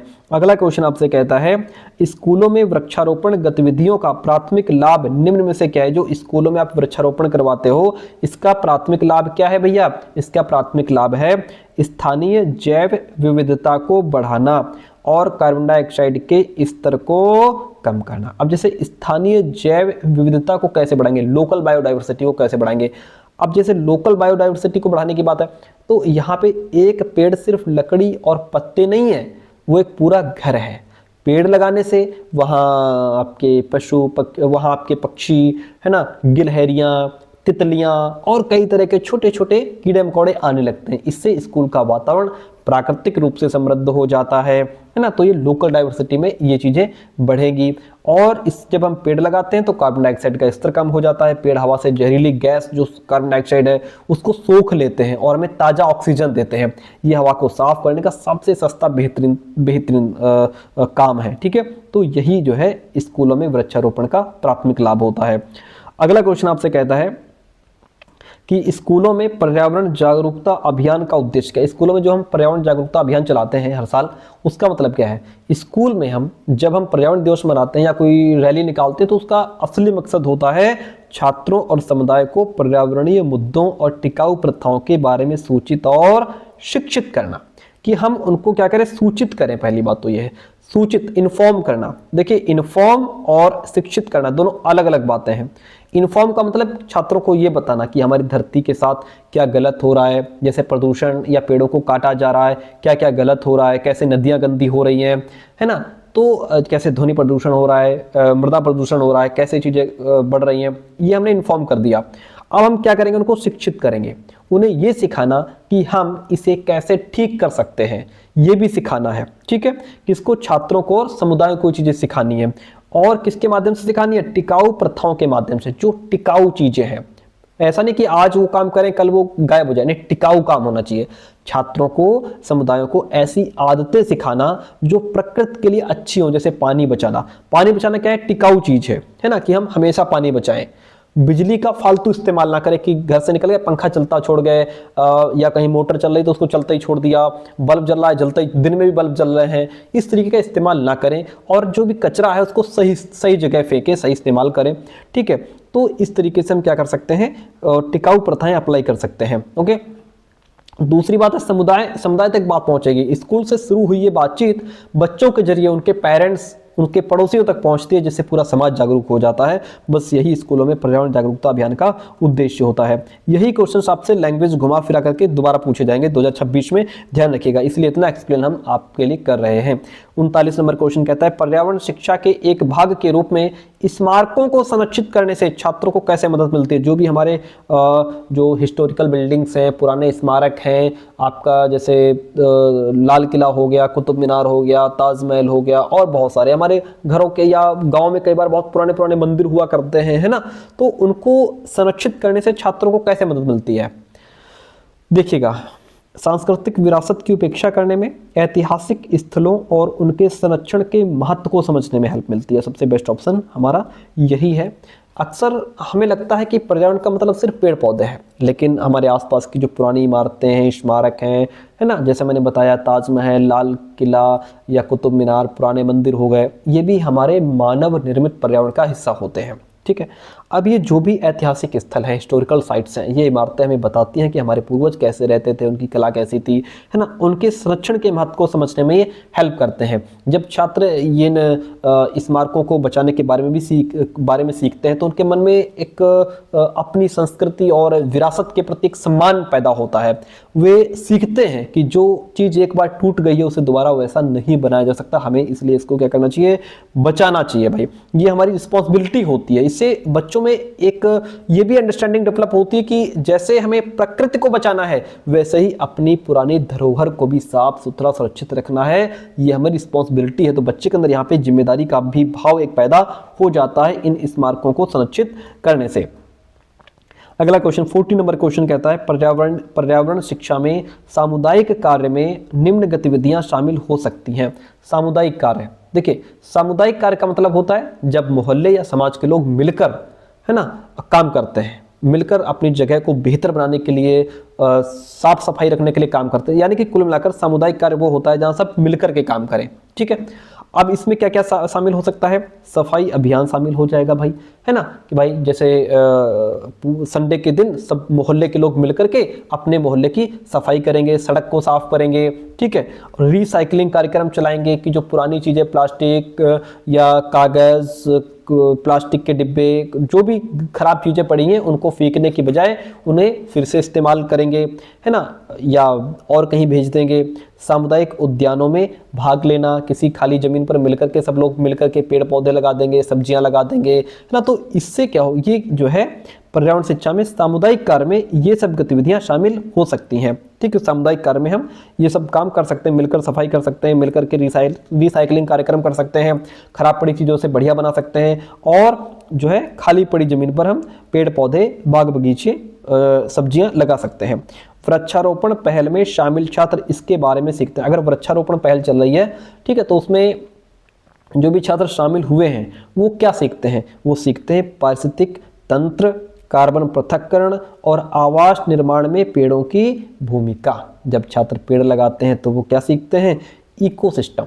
वे सीखते हैं कि कैसे एक पेड़ मिट्टी, पानी, धूप और हवा के साथ मिलकर जीवन को चलाता है। पेड़ इस तंत्र का एक मजबूत हिस्सा है। और यहाँ पे कार्बन पृथक्करण मतलब हवा से जहरीली कार्बन डाइऑक्साइड को पेड़ कैसे खींच लेता है, सोख लेता है। तो छात्र सीखते हैं कि पेड़ हवा को साफ करने वाली कुदरती मशीनें हैं। और आवास निर्माण में पेड़ों की भूमिका के बारे में, यानी कि बालक यहाँ देखते हैं कि उनके लगाए हुए पेड़ पर कैसे कैसे पशु पक्षी अपना घोंसला बनाते हैं, या छोटे मोटे जैसे कीट पतंग हो गए, गिलहरियाँ हो गई, वहाँ रहने के लिए आते हैं। यानी पेड़ जो है वो जानवरों को घर देता है। ये सारी चीज़ें बच्चा यहाँ पे सीख जाता है। किसी स्कूल में एक सफल पर्यावरण जागरूकता अभियान में शामिल हो सकते हैं। सफल पर्यावरण जागरूकता अभियान चलाना है, ठीक है, तो इसमें आपका क्या क्या शामिल हो सकता है। इसमें पृथ्वी दिवस समारोह हो जाएगा। अगर आप पर्यावरण जागरूकता अभियान चला रहे हैं तो उसमें आपका पृथ्वी दिवस समारोह आ जाएगा, पोस्टर प्रतियोगिताएं हो जाएंगी, स्थिरता कार्यशालाएं जैसे कार्यक्रम आयोजित किए जाते हैं। ठीक है, अब इसमें पोस्टर प्रतियोगिता का मतलब जैसे जो पोस्टर कंपटीशन होता है, ये जैसे जब बालक जो है वो बड़े बड़े चार्ट पेपर बना करके लाते हैं, जैसे पानी बचाओ का उस पर कॉन्सेप्ट बना करके लाए, प्लास्टिक हटाओ का बना करके लाए, इसके बारे। तो जब बालक पोस्टर बनाते हैं ना तो गहराई से सोचते हैं, बच्चे के अंदर क्रिएटिविटी पैदा होती है। और स्थिरता कार्यशालाएं, या जैसे इसको सस्टेनेबिलिटी वर्कशॉप भी कहते हैं, कि बेकार सामान से कुछ नया बनाना। ठीक है, तो ये सारी चीज़ें इसमें शामिल हो सकती हैं पर्यावरण जागरूकता अभियान में। दूसरी बात है स्मारकों के संरक्षण में, मैंने अभी बताया था जो पुरानी चीज़ें हमारी, ठीक है, उनको बचाने में अगर आप छात्रों को भी शामिल कर रहे हैं तो उन्हें निम्न में से किसके बारे में सिखाया जा सकता है। अगर हम पुरानी चीज़ों को साफ सफाई करें या उनको बचाने के बारे में सोचें, तो उसमें अगर हम बच्चों को शामिल करते हैं तो क्या होगा, स्मारकों का सांस्कृतिक और ऐतिहासिक महत्व समझ में आएगा। ठीक है, और उनके रखरखाव का महत्व समझ में आएगा बच्चों को। जब छात्र किसी पुराने किले, मंदिर या मस्जिद को साफ करने या उसके बारे में जानने के लिए वहाँ जाते हैं तो बहुत सारी बातें समझते हैं। अब क्या सीखते हैं, सांस्कृतिक और ऐतिहासिक महत्व उनको समझ में आता है। ये इमारतें हमें बताती हैं कि हमारे पूर्वज कैसे रहते थे, क्या पहनते थे, कितने महान कलाकार थे, उनकी कला कैसी थी वे। तो बालक इसे समझ करके अपनी संस्कृति पर भी गर्व करते हैं। दूसरी बात, इनके रखरखाव का महत्व समझ में आता है। छात्र सीखते हैं कि अगर हम इन चीज़ों पर गंदगी फैलाएंगे या दीवार पर लिखेंगे तो ये कीमती चीज़ें हमेशा के लिए खराब हो जाएंगी। उन्हें इनको सुरक्षित रखने की कला समझ में आती है। ऑप्शन बी जो है वो यहाँ पे आपका बेस्ट हो जाता है। अगला क्वेश्चन आपसे है कि पर्यावरण शिक्षा से संबंधित सामुदायिक कार्य छात्रों को प्रोत्साहित करते हैं। सामुदायिक कार्य मतलब जहाँ से लोग मिल करके काम करें, तो ये छात्रों को प्रोत्साहित करते हैं किसके लिए, स्थानीय पर्यावरण समस्याओं को सुलझाने, वहाँ लोकल में पर्यावरण से संबंधित जो भी समस्याएं हैं उनको सुलझाने में, ठीक है, साफ सफाई करने में, और जिम्मेदारी की भावना को बढ़ावा देने में सक्रिय रूप से संलग्न होने के लिए क्या करते हैं, ये बच्चों को प्रोत्साहित करते हैं कि भाई सब लोग एक्टिव होकर के इसमें काम करो। हमारे लोकल में जो पर्यावरण से संबंधित समस्याएं हैं, ठीक है, उसको हम कैसे कम कर सकते हैं। ऑप्शन बी जो है वो यहाँ पे आपका बेस्ट ऑप्शन हो जाता है। वृक्षारोपण गतिविधियाँ निम्न में मदद करते हैं। अगर आप वृक्षारोपण कर रहे हो तो वो किस किस काम में हेल्प करती है। वृक्षारोपण से क्या होता है, वायु गुणवत्ता में सुधार होता है, वायु हमारी साफ होती है, ताज़ा हवा होती है, और जो मिट्टी का कटाव है वो भी कम होता है। वन के जो जीव हैं, ठीक है, उनके लिए आवास भी प्रदान होता है। ऑप्शन फर्स्ट राइट हो जाएगा। अगला है कि एक प्रभावी पर्यावरण जागरूकता अभियान होना चाहिए। अगर आप अच्छा इफेक्टिव पर्यावरण जागरूकता अभियान चला रहे हैं तो वो कैसा होना चाहिए भाई? तो ये हमारा ऐसा होना चाहिए जो सकारात्मक पर्यावरणीय कार्यों को शिक्षित और प्रेरित करने के लिए तथ्यात्मक जानकारी का उपयोग करे। आए बात समझ में? एक अच्छा और इफेक्टिव अभियान वो होता है जो लोगों के मन में डर नहीं बल्कि बदलाव की इच्छा पैदा करे। जैसे हमने यहाँ पे कह दिया कि तथ्यात्मक जानकारी का उपयोग करें। लोगों को सच बताना जरूरी है, जैसे प्रदूषण का सही स्तर क्या है, लेकिन वो जानकारी सटीक और वैज्ञानिक होनी चाहिए, सुनी सुनाई बातें नहीं होनी चाहिए। हमें लोगों को क्या करना है, अगर आप पर्यावरण जागरूकता अभियान चला रहे हैं तो बिल्कुल फैक्ट चीज़ें बताओ, सच्चाई बताओ, इधर उधर की सुनी सुनाई बातें ना बताओ। दूसरी बात है सकारात्मक काम। क्या करो? सकारात्मक पर्यावरणीय काम अपनाओ, पॉजिटिव एक्शंस। सिर्फ ये कहना काफ़ी नहीं कि धरती बर्बाद हो रही है, लोगों को ये बताना ज़्यादा जरूरी है कि वो क्या अच्छा कर सकते हैं। जैसे पेड़ लगा सकते हैं, पानी बचा सकते हैं, थोड़ी दूर गए बाइक लेकर के चले गए, अरे उतनी दूर के लिए बाइक ना ले जाओ, साइकिल से चले जाओ, है ना। इस तरीके से छोटे छोटे काम करके हम पर्यावरण को शुद्ध बना सकते हैं। और प्रेरित करने के लिए हम बच्चों को इंस्पायर करें, लोगों को डराने की बजाय उन्हें यह समझाना कि उनके छोटे छोटे स्टेप से ये नेचर कितनी सुंदर हो सकती है। उन्हें इस काम के लिए हमें क्या करना है? प्रेरित करना है सर। यही हमारा इफेक्टिव पर्यावरण जागरूकता अभियान हो जाएगा। Option D is the right one in this question. अगला लीजिए, कहता है स्मारकों के संरक्षण में जो, फिर वही बात, वही क्वेश्चन आ गया कि जो हमारे पुराने बिल्डिंग्स हैं, हम है ना, मंदिर हैं, उनके संरक्षण में छात्रों को आप शामिल कर रहे हैं। उसका लाभ एक ये भी हो सकता है। क्या लाभ हो सकता है? बच्चों के अंदर विरासत की भावना पैदा होगी, ऐतिहासिक और सांस्कृतिक स्थलों का संरक्षण और महत्व समझ में आएगा। अब सर विरासत की भावना कैसे आएगी? मतलब छात्रों को ये महसूस होता है कि ये पुरानी इमारतें उनकी अपनी हैं, वो इन्हें सिर्फ पत्थर का ढांचा नहीं बल्कि अपने पूर्वजों की कीमती विरासत मानने लगते हैं। बच्चों को संरक्षण का महत्व समझ में आता है। बालक सीखते हैं कि प्रदूषण में अगर हम जैसे उसको कम नहीं करते या लापरवाही पहुंचाते हैं तो ये चीज़ें हमारे स्मारकों को नुकसान पहुंचाती हैं। इससे उनके मन में इन्हें साफ रखने और बचाने की जिम्मेदारी भी पैदा हो जाती है। ऑप्शन बी यहाँ पे बेस्ट ऑप्शन हो जाता है। अगला क्वेश्चन कहता है पर्यावरण शिक्षा में सामुदायिक कार्य का अक्सर लक्ष्य होता है। सामुदायिक कार्य मतलब जहाँ जब सब मिलकर के किसी एक मकसद के लिए काम करते हैं उसे कहते हैं कम्युनिटी वर्क। ठीक है, कम्युनिटी वर्क। अब इसमें क्या है कि पर्यावरण शिक्षा में सामुदायिक कार्य का अक्सर लक्ष्य होता है पर्यावरणीय स्थिरता की दिशा में टीम वर्क होना चाहिए। टीम वर्क मतलब पर्यावरण की समस्या इतनी बड़ी है कि भैया कोई एक इंसान अकेले नहीं कर सकता। जब लोग एक टीम की तरह काम करते हैं तो बड़े बदलाव आते हैं। ठीक है, सामुदायिक भावना, इसका मतलब ये है ये सोचना कि ये मोहल्ला, ये धरती हम सब की है। जब लोगों में ये भावना आती है, हम की भावना, तो वो कि हम सब मिलकर के ये सब हमारा अपना है, तो वे गंदगी फैलाने से, कचरा फेंकने से पहले 2 बार सोचते हैं।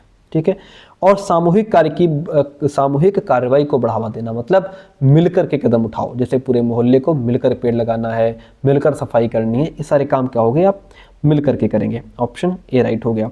अगला क्वेश्चन कहता है निम्न में से कौन सा वनस्पतियों और जीवों के संरक्षण का एक सामान्य उपाय? अगर आप वनस्पति और जीवों को बचाना चाहते हैं तो राष्ट्रीय उद्यान और वन्य जीव अभयारण्य जैसे संरक्षित क्षेत्रों की स्थापना करो। सरकार जब किसी जंगल को नेशनल पार्क या सेंचुरी घोषित कर देती है तो वहाँ शिकार करना, पेड़ काटना, घर बनाना, सब चीज़ें मना हो जाती हैं। इससे जानवरों को अपना एक प्राकृतिक घर मिल जाता है और पेड़ पौधे भी बिना किसी खतरे के फलते फूलते रहते हैं। तो ये पूरी दुनिया में अपनाया जाने वाला सबसे सफल तरीका है कि आप उसको नेशनल पार्क या फिर सेंचुरी घोषित कर दो।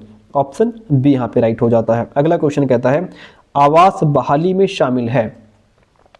आवास बहाली की अगर बात करें तो सबसे पहले देखिए आवास मतलब वो जगह जहाँ जीव जंतु पेड़ पौधे रहते हैं, जैसे जंगल, नदी, तालाब हो गया। बहाली का मतलब होता है किसी बिगड़ी हुई चीज़ को फिर से पहले जैसा ठीक कर देना, ये हो गया बहाली। तो यहाँ पे आवास बहाली किसमें शामिल है? नष्ट हुए पारिस्थितिकी तंत्र को उनकी प्राकृतिक अवस्था में पुनर्स्थापित करना। कई बार क्या होता है कि कुछ इलाके खराब हो जाते हैं, जैसे जंगल में आग लग गई, नदी में गंदगी फैल गई, प्रदूषण फैल गया, लोगों ने अपने काम के लिए ज़्यादा मात्रा में जंगल से लकड़ियाँ काट ली, तो इसकी वजह से कोई इलाका खराब हो जाता है। आवास बहाली का मतलब है कि उस खराब हुई जगह पर फिर से अगर जंगल जल गया है, पेड़ ज़्यादा काट लिए गए हैं तो वहाँ से पेड़ लगाना, या नदी गंदी हो गई है तो उसको साफ करना और उसे ऐसा बनाना कि जानवर और पौधे वहाँ फिर से रह सकें। इसे प्रकृति की मरम्मत करना भी कह सकते हैं, पुनर्स्थापित करो उसको। ठीक है, ऑप्शन सी राइट हो गया। अगला क्वेश्चन आपसे कहता है कैक्टी, जो हमारा कैक्टस पौधा होता है, रेगिस्तानी पारिस्थितिक तंत्र में महत्वपूर्ण है, क्यों महत्वपूर्ण है? देखिए कैसे क्वेश्चन आपसे पूछ रहा है, ऐसे ही क्वेश्चन पूछेगा। कैक्टस रेगिस्तानी पारिस्थितिकी तंत्र में बहुत इंपॉर्टेंट है, क्यों? देखिएगा, वन्य जीवों के लिए आवश्यक जल और भोजन स्रोत प्रदान करते हैं ये कैक्टस। रेगिस्तान में जहाँ पानी खाना मिलना बहुत मुश्किल होता है, वहाँ कैक्टस जो है ना, वो एक जीवन रक्षक की तरह काम करता है। ये पानी का बैंक होता है। क्या होता है? पानी का बैंक इसको कहते हैं। कैक्टस अपने मोटे तने में बहुत सारा पानी जमा करके रखता है। जब रेगिस्तान में भयंकर सूखा पड़ता है तब पक्षी, कीड़े मकोड़े और जो बाकी जानवर हैं वो कैक्टस को काट कर या उसके अंदर से पानी पीकर अपनी प्यास बुझा लेते हैं। तो वन्य जीवों के लिए आवश्यक जल ये उपलब्ध कराता है। भोजन का भी तो स्रोत है। कैक्टस में फूल खिलते हैं, फल भी लगते हैं। ये फल और बीज कई रेगिस्तानी पक्षियों, जानवरों जैसे कछुए, ऊंट हो गए, इनके लिए मुख्य भोजन बन जाता है। इसलिए ऑप्शन फर्स्ट राइट हो जाएगा।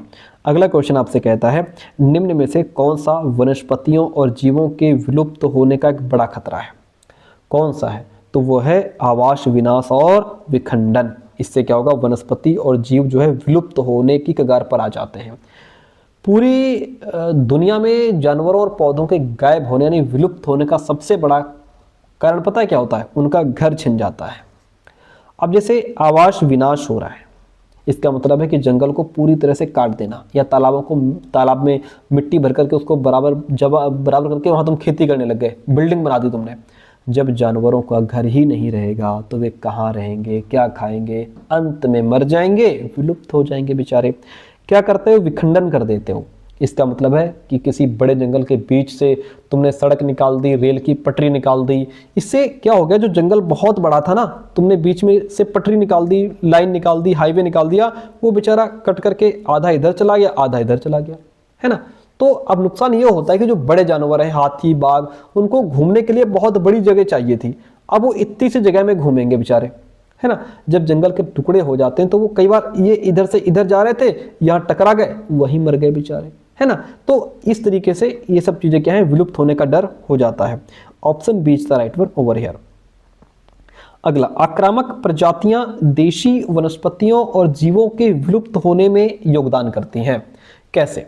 तो ये जो है संसाधनों के लिए देशी प्रजातियों से कंपटीशन करके क्या करती हैं कि उनको विलुप्त होने में योगदान देती हैं। आक्रामक प्रजातियां वो पौधे या जानवर होते हैं जो उस जगह के नहीं होते, बल्कि बाहर से या विदेशी होते हैं, और वहां आकर के जो असली देशी पौधे जो जानवर हैं उनको ये नुकसान पहुंचाते हैं। ठीक है, उनसे करते क्या है? ये कंपटीशन। जैसे भाई आपको पता है नेचर में जो भी चीज़, जैसे खाना, पानी, रहने की जगह सब लिमिटेड होता है। जब कोई आक्रामक प्रजाति, कोई बाहर से कोई पेड़ पौधा या कोई जानवर आया है, नए इलाके में आता है, तो वहाँ की जो देशी प्रजातियां हैं ना, उनके साथ इन चीज़ों के लिए कंपटीशन करता है ना। तो जो देशी चीज़ें होती हैं उनको नुकसान पहुँचता है और फिर वो विलुप्त होने की कगार पर आ जाती हैं। अगला क्वेश्चन देखिए। क्वेश्चन कहता है लुप्त प्राय प्रजातियों के लिए कानूनी संरक्षण में शामिल है। देखिएगा, जो लुप्त होने की कगार पर प्रजातियां हैं उनके लिए कानूनी संरक्षण में क्या शामिल है? शिकार, व्यापार और शोषण को रोकने के लिए कानून और नियम लागू करना, ताकि उनको रोकने के लिए आप क्या करो? उनका शिकार, व्यापार, इन सब चीज़ों के लिए नियम कानून बनाओ, तभी ये चीज़ें रुक पाएंगी।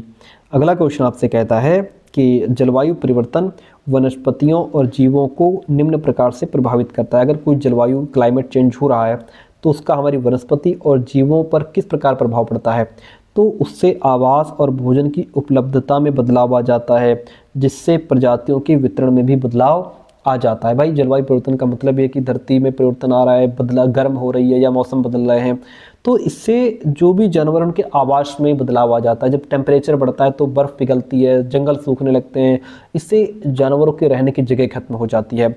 भोजन की उपलब्धता में बदलाव आ जाता है, गर्मी या बेमौसम बारिश से पेड़ों पर फल फूल समय पर नहीं आते, जिससे जानवरों को खाना नहीं मिलता। और वितरण में बदलाव आ जाता है, जब किसी जगह का मौसम बहुत गर्म या ख़राब हो जाता है तो जानवर और पौधे वहाँ से हटकर ठंडी या किसी बेहतर जगह पर जाने की कोशिश करते हैं। इससे प्रजातियों का वितरण हो जाता है, प्रजातियों के वितरण में बदलाव आ जाता है। ऑप्शन फर्स्ट राइट हो जाता है। अगला क्वेश्चन लीजिए, अत्यधिक दोहन प्रजातियों के विलुप्त होने में योगदान देता है।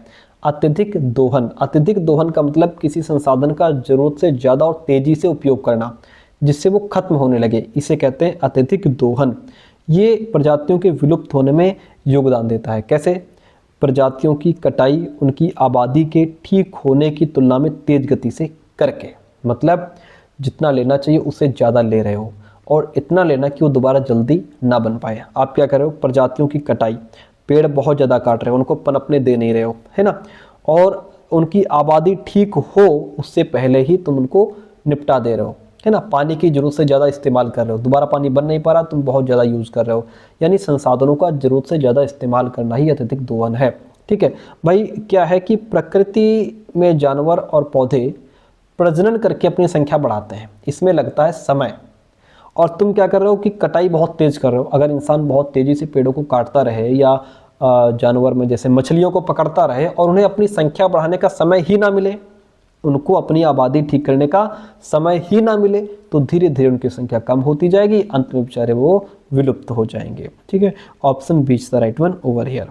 अगला क्वेश्चन कहता है, पर्यावरण शिक्षा निम्न द्वारा वनस्पतियों और जीवों के संरक्षण में मदद कर सकती है। किसके द्वारा मदद कर सकती है? तो जो पर्यावरण शिक्षा है वह हमारी संरक्षण के महत्व के बारे में जागरूकता बढ़ाकर कि आखिर बचाव कितना इंपॉर्टेंट है, और टिकाऊ प्रथाओं को बढ़ावा देना। भाई जागरूकता बढ़ाओ, है ना। जब लोगों को पता चलता है कि एक छोटा सा पौधा, एक छोटा सा जीव, चाहे मधुमक्खी ही क्यों ना हो, हमारे जीवन के लिए कितनी ज़रूरी है, तो वो खुद उसे बचाने की कोशिश करते हैं।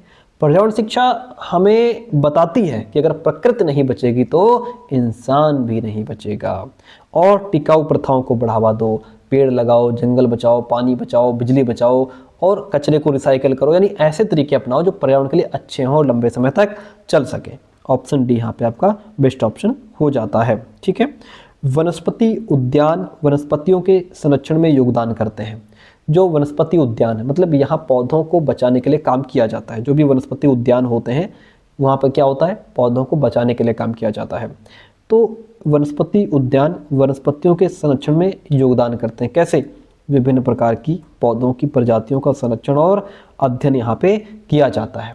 ठीक है, यहाँ पे क्या होता है, विविध जो भी वनस्पतियाँ हैं उनका संरक्षण, यानी कि यहाँ दुनिया भर के और खासकर जो दुर्लभ पौधे हैं उनको उगाया जाता है वनस्पति उद्यान में।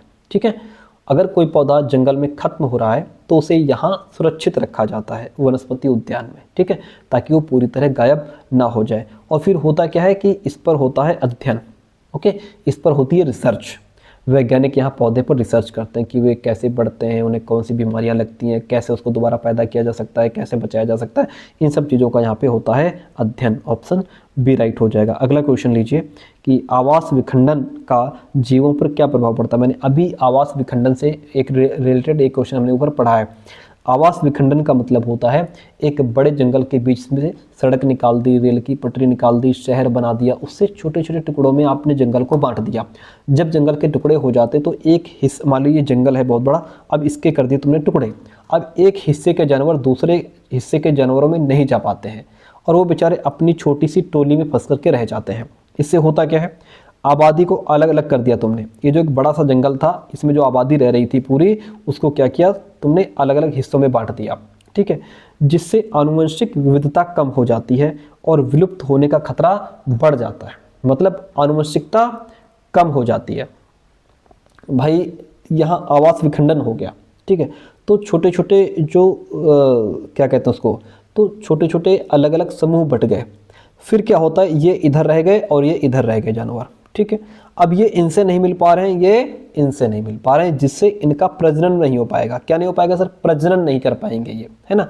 तो बार बार ये क्या करेंगे, जब आपस पहले जो है ये सब लोग आपस में रह रहे थे, सब एक दूसरे के साथ प्रजनन कर रहे थे, लेकिन अब क्या करेंगे ये कि ये इधर चले गए, ये इधर चले गए। अब ये इनके साथ प्रजनन नहीं कर पाएंगे।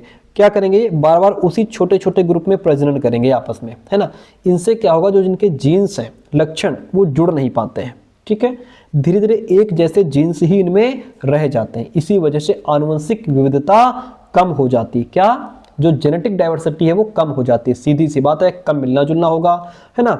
जब मिलना जुलना कम होगा तो नए जीन्स नहीं बन पाएंगे और विविधता घट जाएगी, है ना। तो इससे होगा क्या? विलुप्त होने का खतरा बढ़ जाएगा। छोटे और अलग अलग इलाकों में भाई सिंपल सी बात है, खाना भी कम होता है। अगर वहाँ कोई बीमारी फैल जाए, शिकार बढ़ जाए, वहाँ ज़्यादा लोग शिकार करने लग जाएं, ठीक है, मान लीजिए इस इलाके में ज़्यादा शिकार होने लग जाए, तो यहाँ पूरी की पूरी आबादी खत्म हो जाएगी। कोई बीमारी यहाँ फैल गई तो इधर की पूरी पूरी आबादी निपट जाएगी। इनको बेचारों को कहीं पर ना भागने का ना जाने का मौका मिलेगा। तो आपने आवास विखंडन करके उनकी बिल्कुल जो है जान ही ले ली, कह सकते हैं।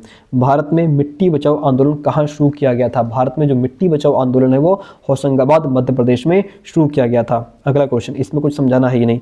बाघ परियोजना किस वर्ष शुरू की गई थी? जो बाघ परियोजना है ये आपकी 1973-74 में शुरू की गई थी। विशेष रूप से ये आपकी 1 अप्रैल 1973 में शुरू हुई थी, ठीक है। बाघ परियोजना की अगर बात करें, इसे हम प्रोजेक्ट टाइगर भी कहते हैं। भारत सरकार के द्वारा बाघों को बचाने के लिए शुरू की गई थी। इसकी शुरुआत उत्तराखंड के जिम कॉर्बेट नेशनल पार्क से हुई थी।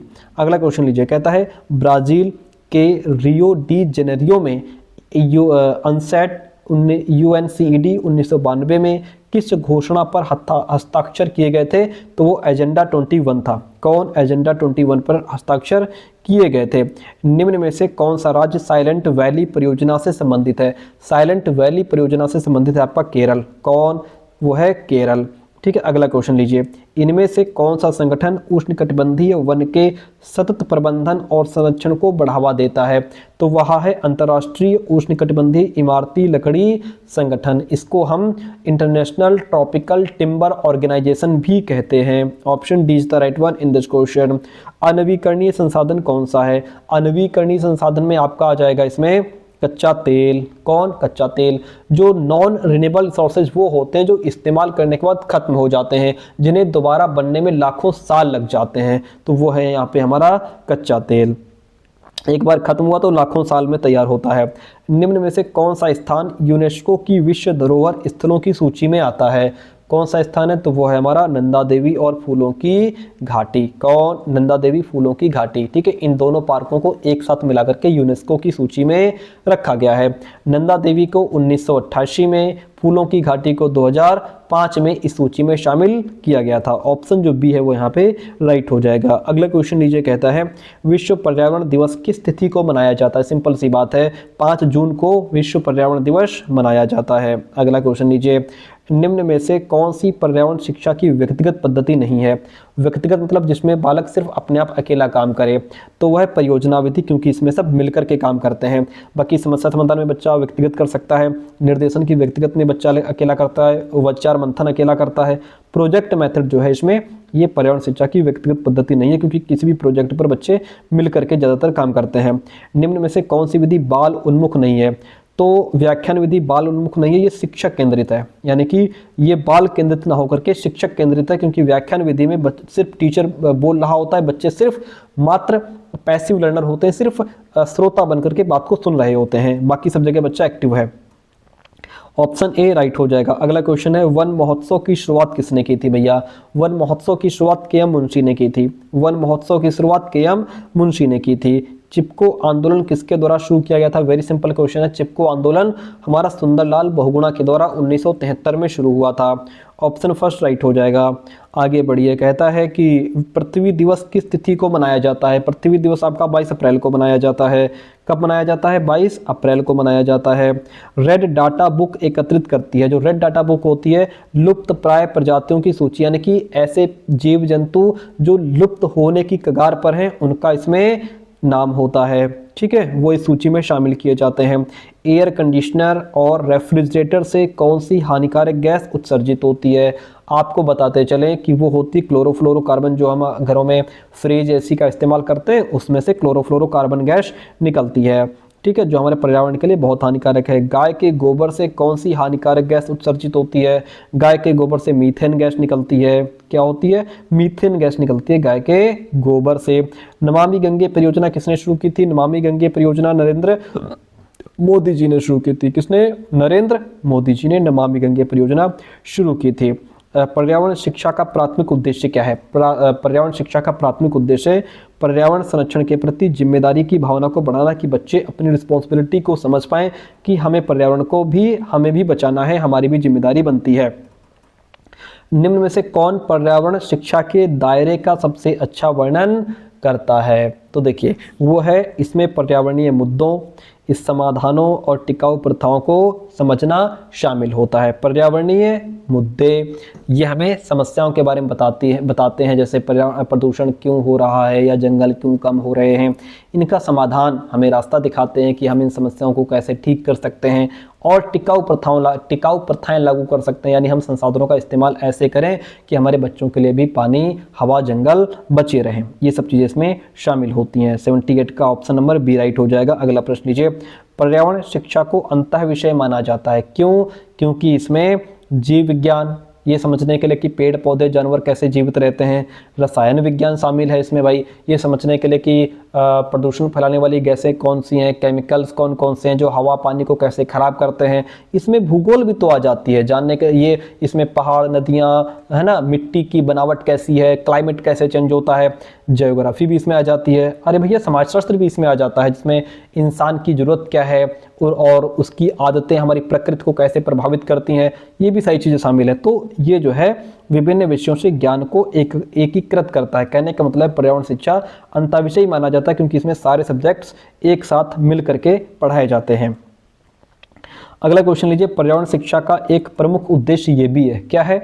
वो है पर्यावरणीय समस्या समाधान के लिए कौशल विकसित करना, कि बच्चे जो हैं पर्यावरण से संबंधित जो भी समस्याएं हैं उनका सोल्यूशन निकाल सकें। ये स्किल हमें बच्चों के अंदर डेवलप करनी है। अगला क्वेश्चन लीजिए, पर्यावरण शिक्षा के दायरे में शामिल है, पर्यावरण शिक्षा के दायरे में क्या शामिल है?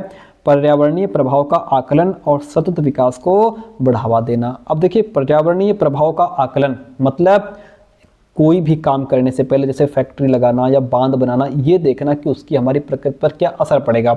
मैंने शुरुआत में ही बताया था। सतत विकास, इस तरीके से काम करना कि आज हमारी ज़रूरतें पूरी हो जाएं, आने वाली पीढ़ियों के लिए भी पानी, हवा, जंगल सब सुरक्षित रहें। तो इस तरीके से हमें काम करना है। 81 का बी ऑप्शन आपका राइट हो जाता है। निम्न में से कौन सा कथन पर्यावरण शिक्षा की प्रकृति का सबसे अच्छा वर्णन करता है? तो वो है हमारा, यह गतिशील और विकासशील है। जो पर्यावरण शिक्षा है ये डायनामिक है, मतलब पर्यावरण की समस्याएं समय के साथ बदलती रहती हैं। पहले हम सिर्फ गंदगी की बात करते थे, फिर ओजोन की बात करने लग गए, है ना भाई। पहले सिर्फ गंदगी की बात होती थी कि गंदगी बहुत फैल रही है, फिर हमने ओजोन की बात करनी शुरू कर दी। अब हम ग्लोबल वार्मिंग की बात करते हैं, माइक्रो प्लास्टिक की बात करते हैं। तो जैसे जैसे समस्या बदलती है, शिक्षा भी बदलती जाती है।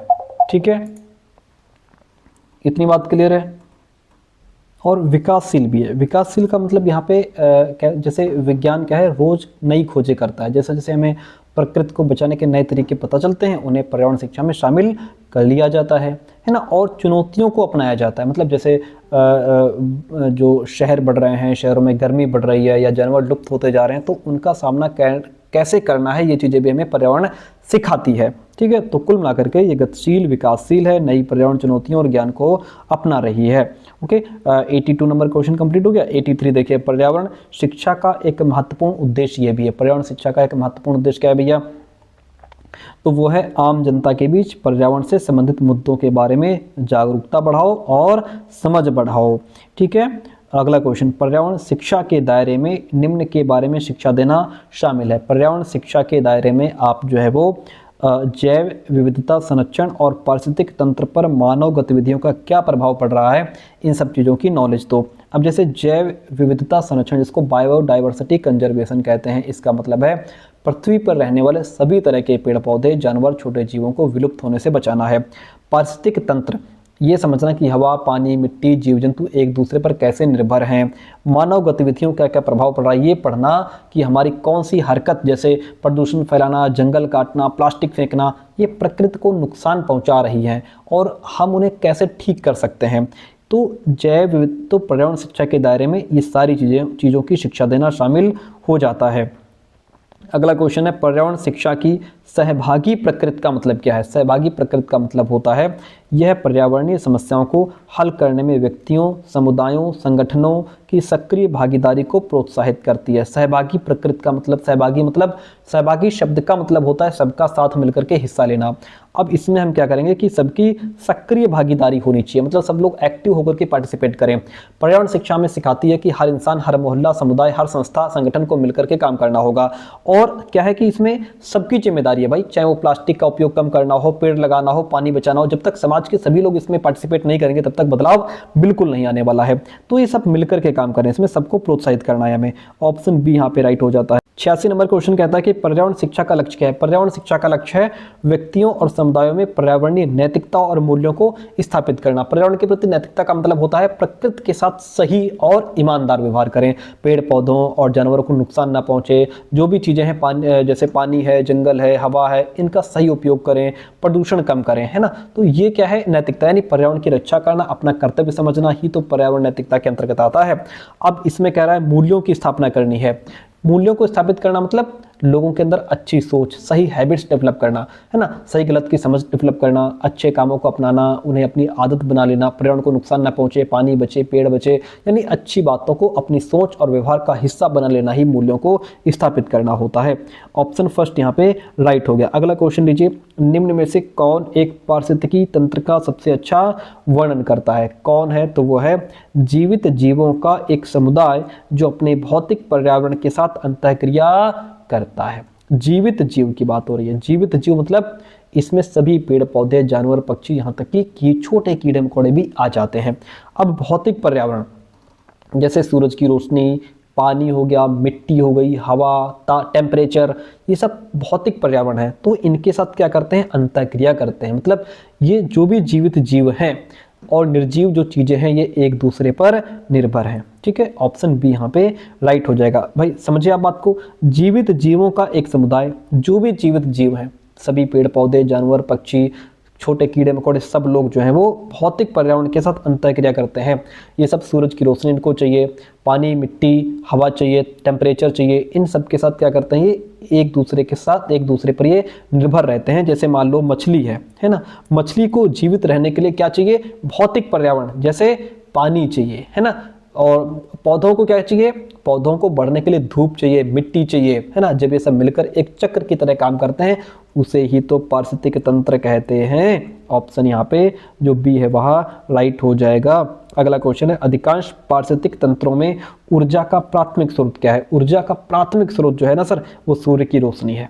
क्या है, सूर्य की रोशनी है। सामाजिक विज्ञान पर्यावरणीय मुद्दों के अध्ययन में कैसे योगदान देता है।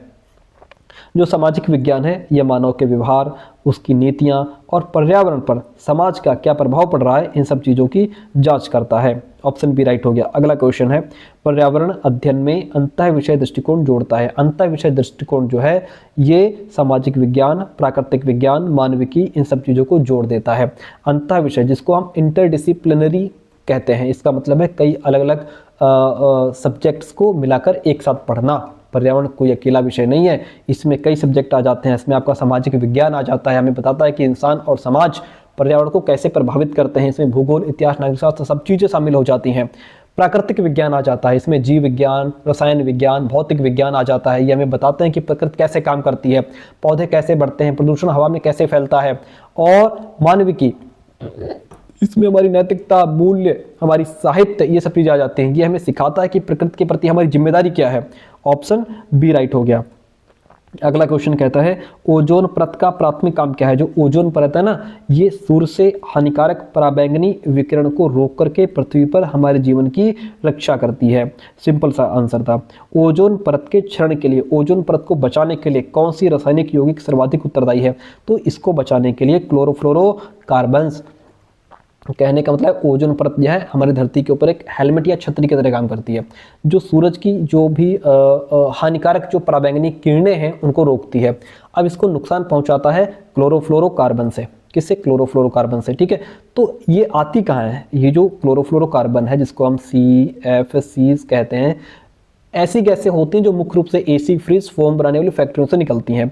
ये जो है इसके लिए ज़्यादा उत्तरदायी है। Option B is the right one in this question. अगला लीजिए, एक पारिस्थितिक तंत्र के भीतर जैव विविधता का तात्पर्य क्या है।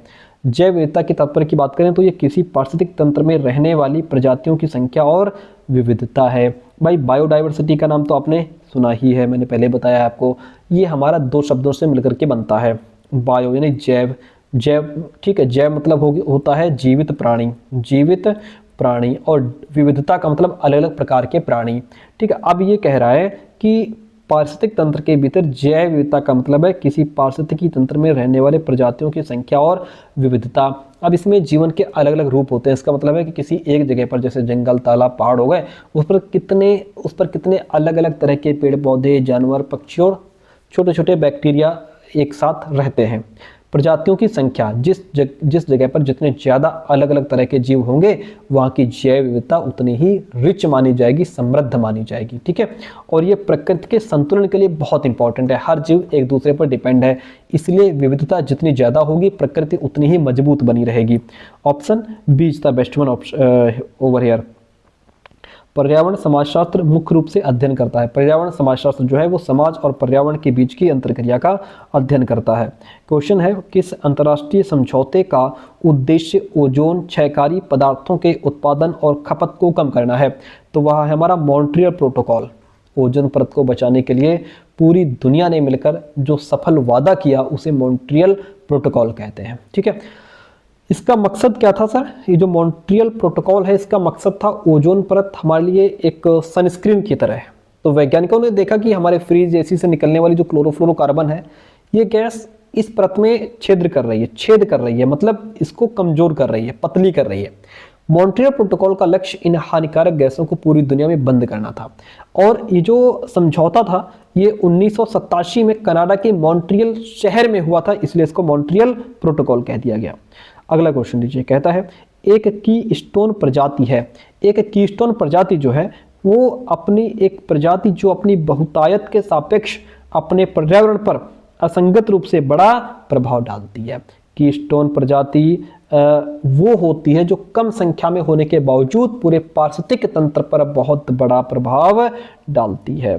अगला क्वेश्चन लीजिए, कहता है पर्यावरण विज्ञान पढ़ाने में सेमिनारों का उपयोग करने का प्राथमिक उद्देश्य क्या है? भाई सेमिनार क्या होता है सर? सेमिनार वो जगह होती है जहाँ किसी एक खास विषय पर कई लोग, वहाँ छात्र भी हों, उस टॉपिक के विशेषज्ञ हों, एक्सपर्ट्स हों, एक साथ बैठते हैं।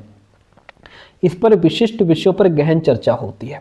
सेमिनार में केवल टीचर नहीं बोलता बल्कि जो छात्र हैं वो भी अपने सवाल पूछते हैं, अपनी रिसर्च पेश करते हैं। इससे किसी भी सब्जेक्ट जैसे क्लाइमेट चेंज हो गया या पॉल्यूशन हो गया उसको गहराई से समझने में हेल्प मिलती है। विचारों का आदान प्रदान होता है। यहाँ पे अलग अलग लोग अपनी राय देते हैं। इससे छात्रों को एक ही प्रॉब्लम को देखने के अलग अलग नज़रिए मिल जाते हैं। यही होता है सेमिनार का उपयोग।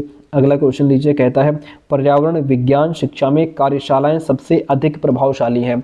कार्यशालाएं जिसको हम वर्कशॉप भी कहते हैं ये प्रभावी होती हैं क्योंकि इनमें जो प्रैक्टिकल लर्निंग और स्किल्स होती है ना वो डेवलप होती है।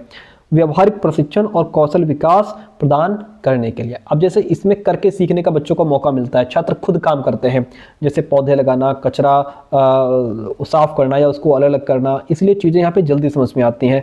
बच्चे क्या करते हैं, प्रैक्टिकल अनुभव करते हैं, सिर्फ सुनने की जगह हाथों से काम करके सीखते हैं, इसलिए याद भी रहता है। क्या होता है, कौशल विकसित होते हैं भाई, जैसे प्रॉब्लम हल करना, टीम में काम करना, सही तरीके से अपनाना, तुरंत फीडबैक मिल जाता है, टीचर तुरंत बताता है कि क्या सही है क्या सुधारना है ना। तो इसलिए ऑप्शन जो सी है वह राइट हो जाएगा। और अगला क्वेश्चन है पर्यावरण विज्ञान शिक्षा में समस्या समाधान पद्धति में क्या शामिल है? समस्या समाधान पद्धति में शामिल है छात्रों को वास्तविक दुनिया के पर्यावरणीय मुद्दों की पहचान करने, उनका एनालिसिस करने और उनका समाधान खोजने के लिए हम प्रोत्साहित करें। ऑप्शन बी राइट हो जाएगा। आज का लास्ट क्वेश्चन है प्यारे दोस्तों, लास्ट में जरूर बताइएगा कमेंट करके कि क्लास कैसी रही। ठीक है, चलिए और आपको बताते चलें कि अगर आपने अभी तक नोट्स नहीं लिए हैं तो फटाफट मैसेज करिए। आपका टीचिंग सब्जेक्ट चाहे जो हो आप लिख करके व्हाट्सअप करिएगा, ठीक है, कि सर हमारा ये टीचिंग सब्जेक्ट है, हमें नोट्स चाहिए, चाहे आपका फिजिकल साइंस हो, मैथ्स हो, बायोलॉजिकल साइंस हो, हिंदी हो, SST हो, ठीक है। बाकी दो टीचिंग सब्जेक्ट, बाकी दो कॉमन सब्जेक्ट आपके टेक्नोलॉजी एनवायरमेंट सबके हैं, ठीक है। ये नंबर है हमारा। और यूपी टेट की एग्ज़ाम आपकी डेट आ ही चुकी है। यूपी टेट की तैयारी के लिए हमारा जो दूसरा चैनल है learn with SP sir TET CTET classes, इसका लिंक आपको डिस्क्रिप्शन बॉक्स में मिल जाएगा, कमेंट बॉक्स में पिन कर देंगे। इस चैनल को भी अभी सब्सक्राइब कर लीजिएगा, कहीं आप बाद में भूल जाएं, क्योंकि इसी चैनल पर हमारी यूपी टेट की क्लासेस मिलेंगी। पर्यावरण विज्ञान शिक्षा में क्षेत्र यात्राएं मूल्यवान हैं। क्यों मूल्यवान है भाई? देखिए जो फील्ड ट्रिप होती है इसका मतलब होता है कि क्लासरूम से बाहर जाकर के किसी जंगल, नदी, नेशनल पार्क या प्रदूषण वाली जगह पर जाकर के खुद अपनी आंखों से देखना। ठीक है, अब इसमें होता क्या है, अनुभवात्मक शिक्षा को बढ़ावा मिलता है, पर्यावरण के साथ सीधा संपर्क होता है, डायरेक्ट कांटेक्ट होता है। देखिए, किताब में जंगल के बारे में पढ़ रहे हैं, किताबों में अगर आप जंगल को पढ़ते हैं और असल जिंदगी में अगर आप असली में जाकर के जंगल को देखते हैं, वहां जाकर के पेड़ों, पक्षियों, मिट्टी को महसूस करते हैं, दोनों में बहुत बड़ा डिफरेंस होता है। जब बालक नेचर के बीच होता है तो वो चीज़ों को बेहतर समझता है। अनुभवात्मक शिक्षा एक्सपीरियंशियल लर्निंग होती है, अनुभव मतलब करके सीखने का अनुभव उसको मिलता है। जब आप कोई भी जो पॉल्यूटेड रिवर है, जो प्रदूषित नदी है, उसको खुद देखते हैं तो आपको प्रदूषण का दर्द समझ में आता है, जो कि किताबों से कहीं ज़्यादा समझ में आता है। और दूसरी बात, जो चीज़ें हम अपनी आंखों से देख लेते हैं ना, खुद अनुभव करते हैं, वो हमें लंबे समय तक याद भी रहती हैं, इसलिए ऑप्शन डी राइट हो जाएगा। तो प्यारे दोस्तों, बहुत समझा के पढ़ाया है। कैसी रही क्लास ये आप कमेंट करके जरूर बताएंगे, और नोट्स के लिए देरी ना करें। दूसरी बात, हमारे इस चैनल को सब्सक्राइब करने में देरी ना करें, नहीं तो भूल जाएंगे। ठीक है, थैंक यू सो मच।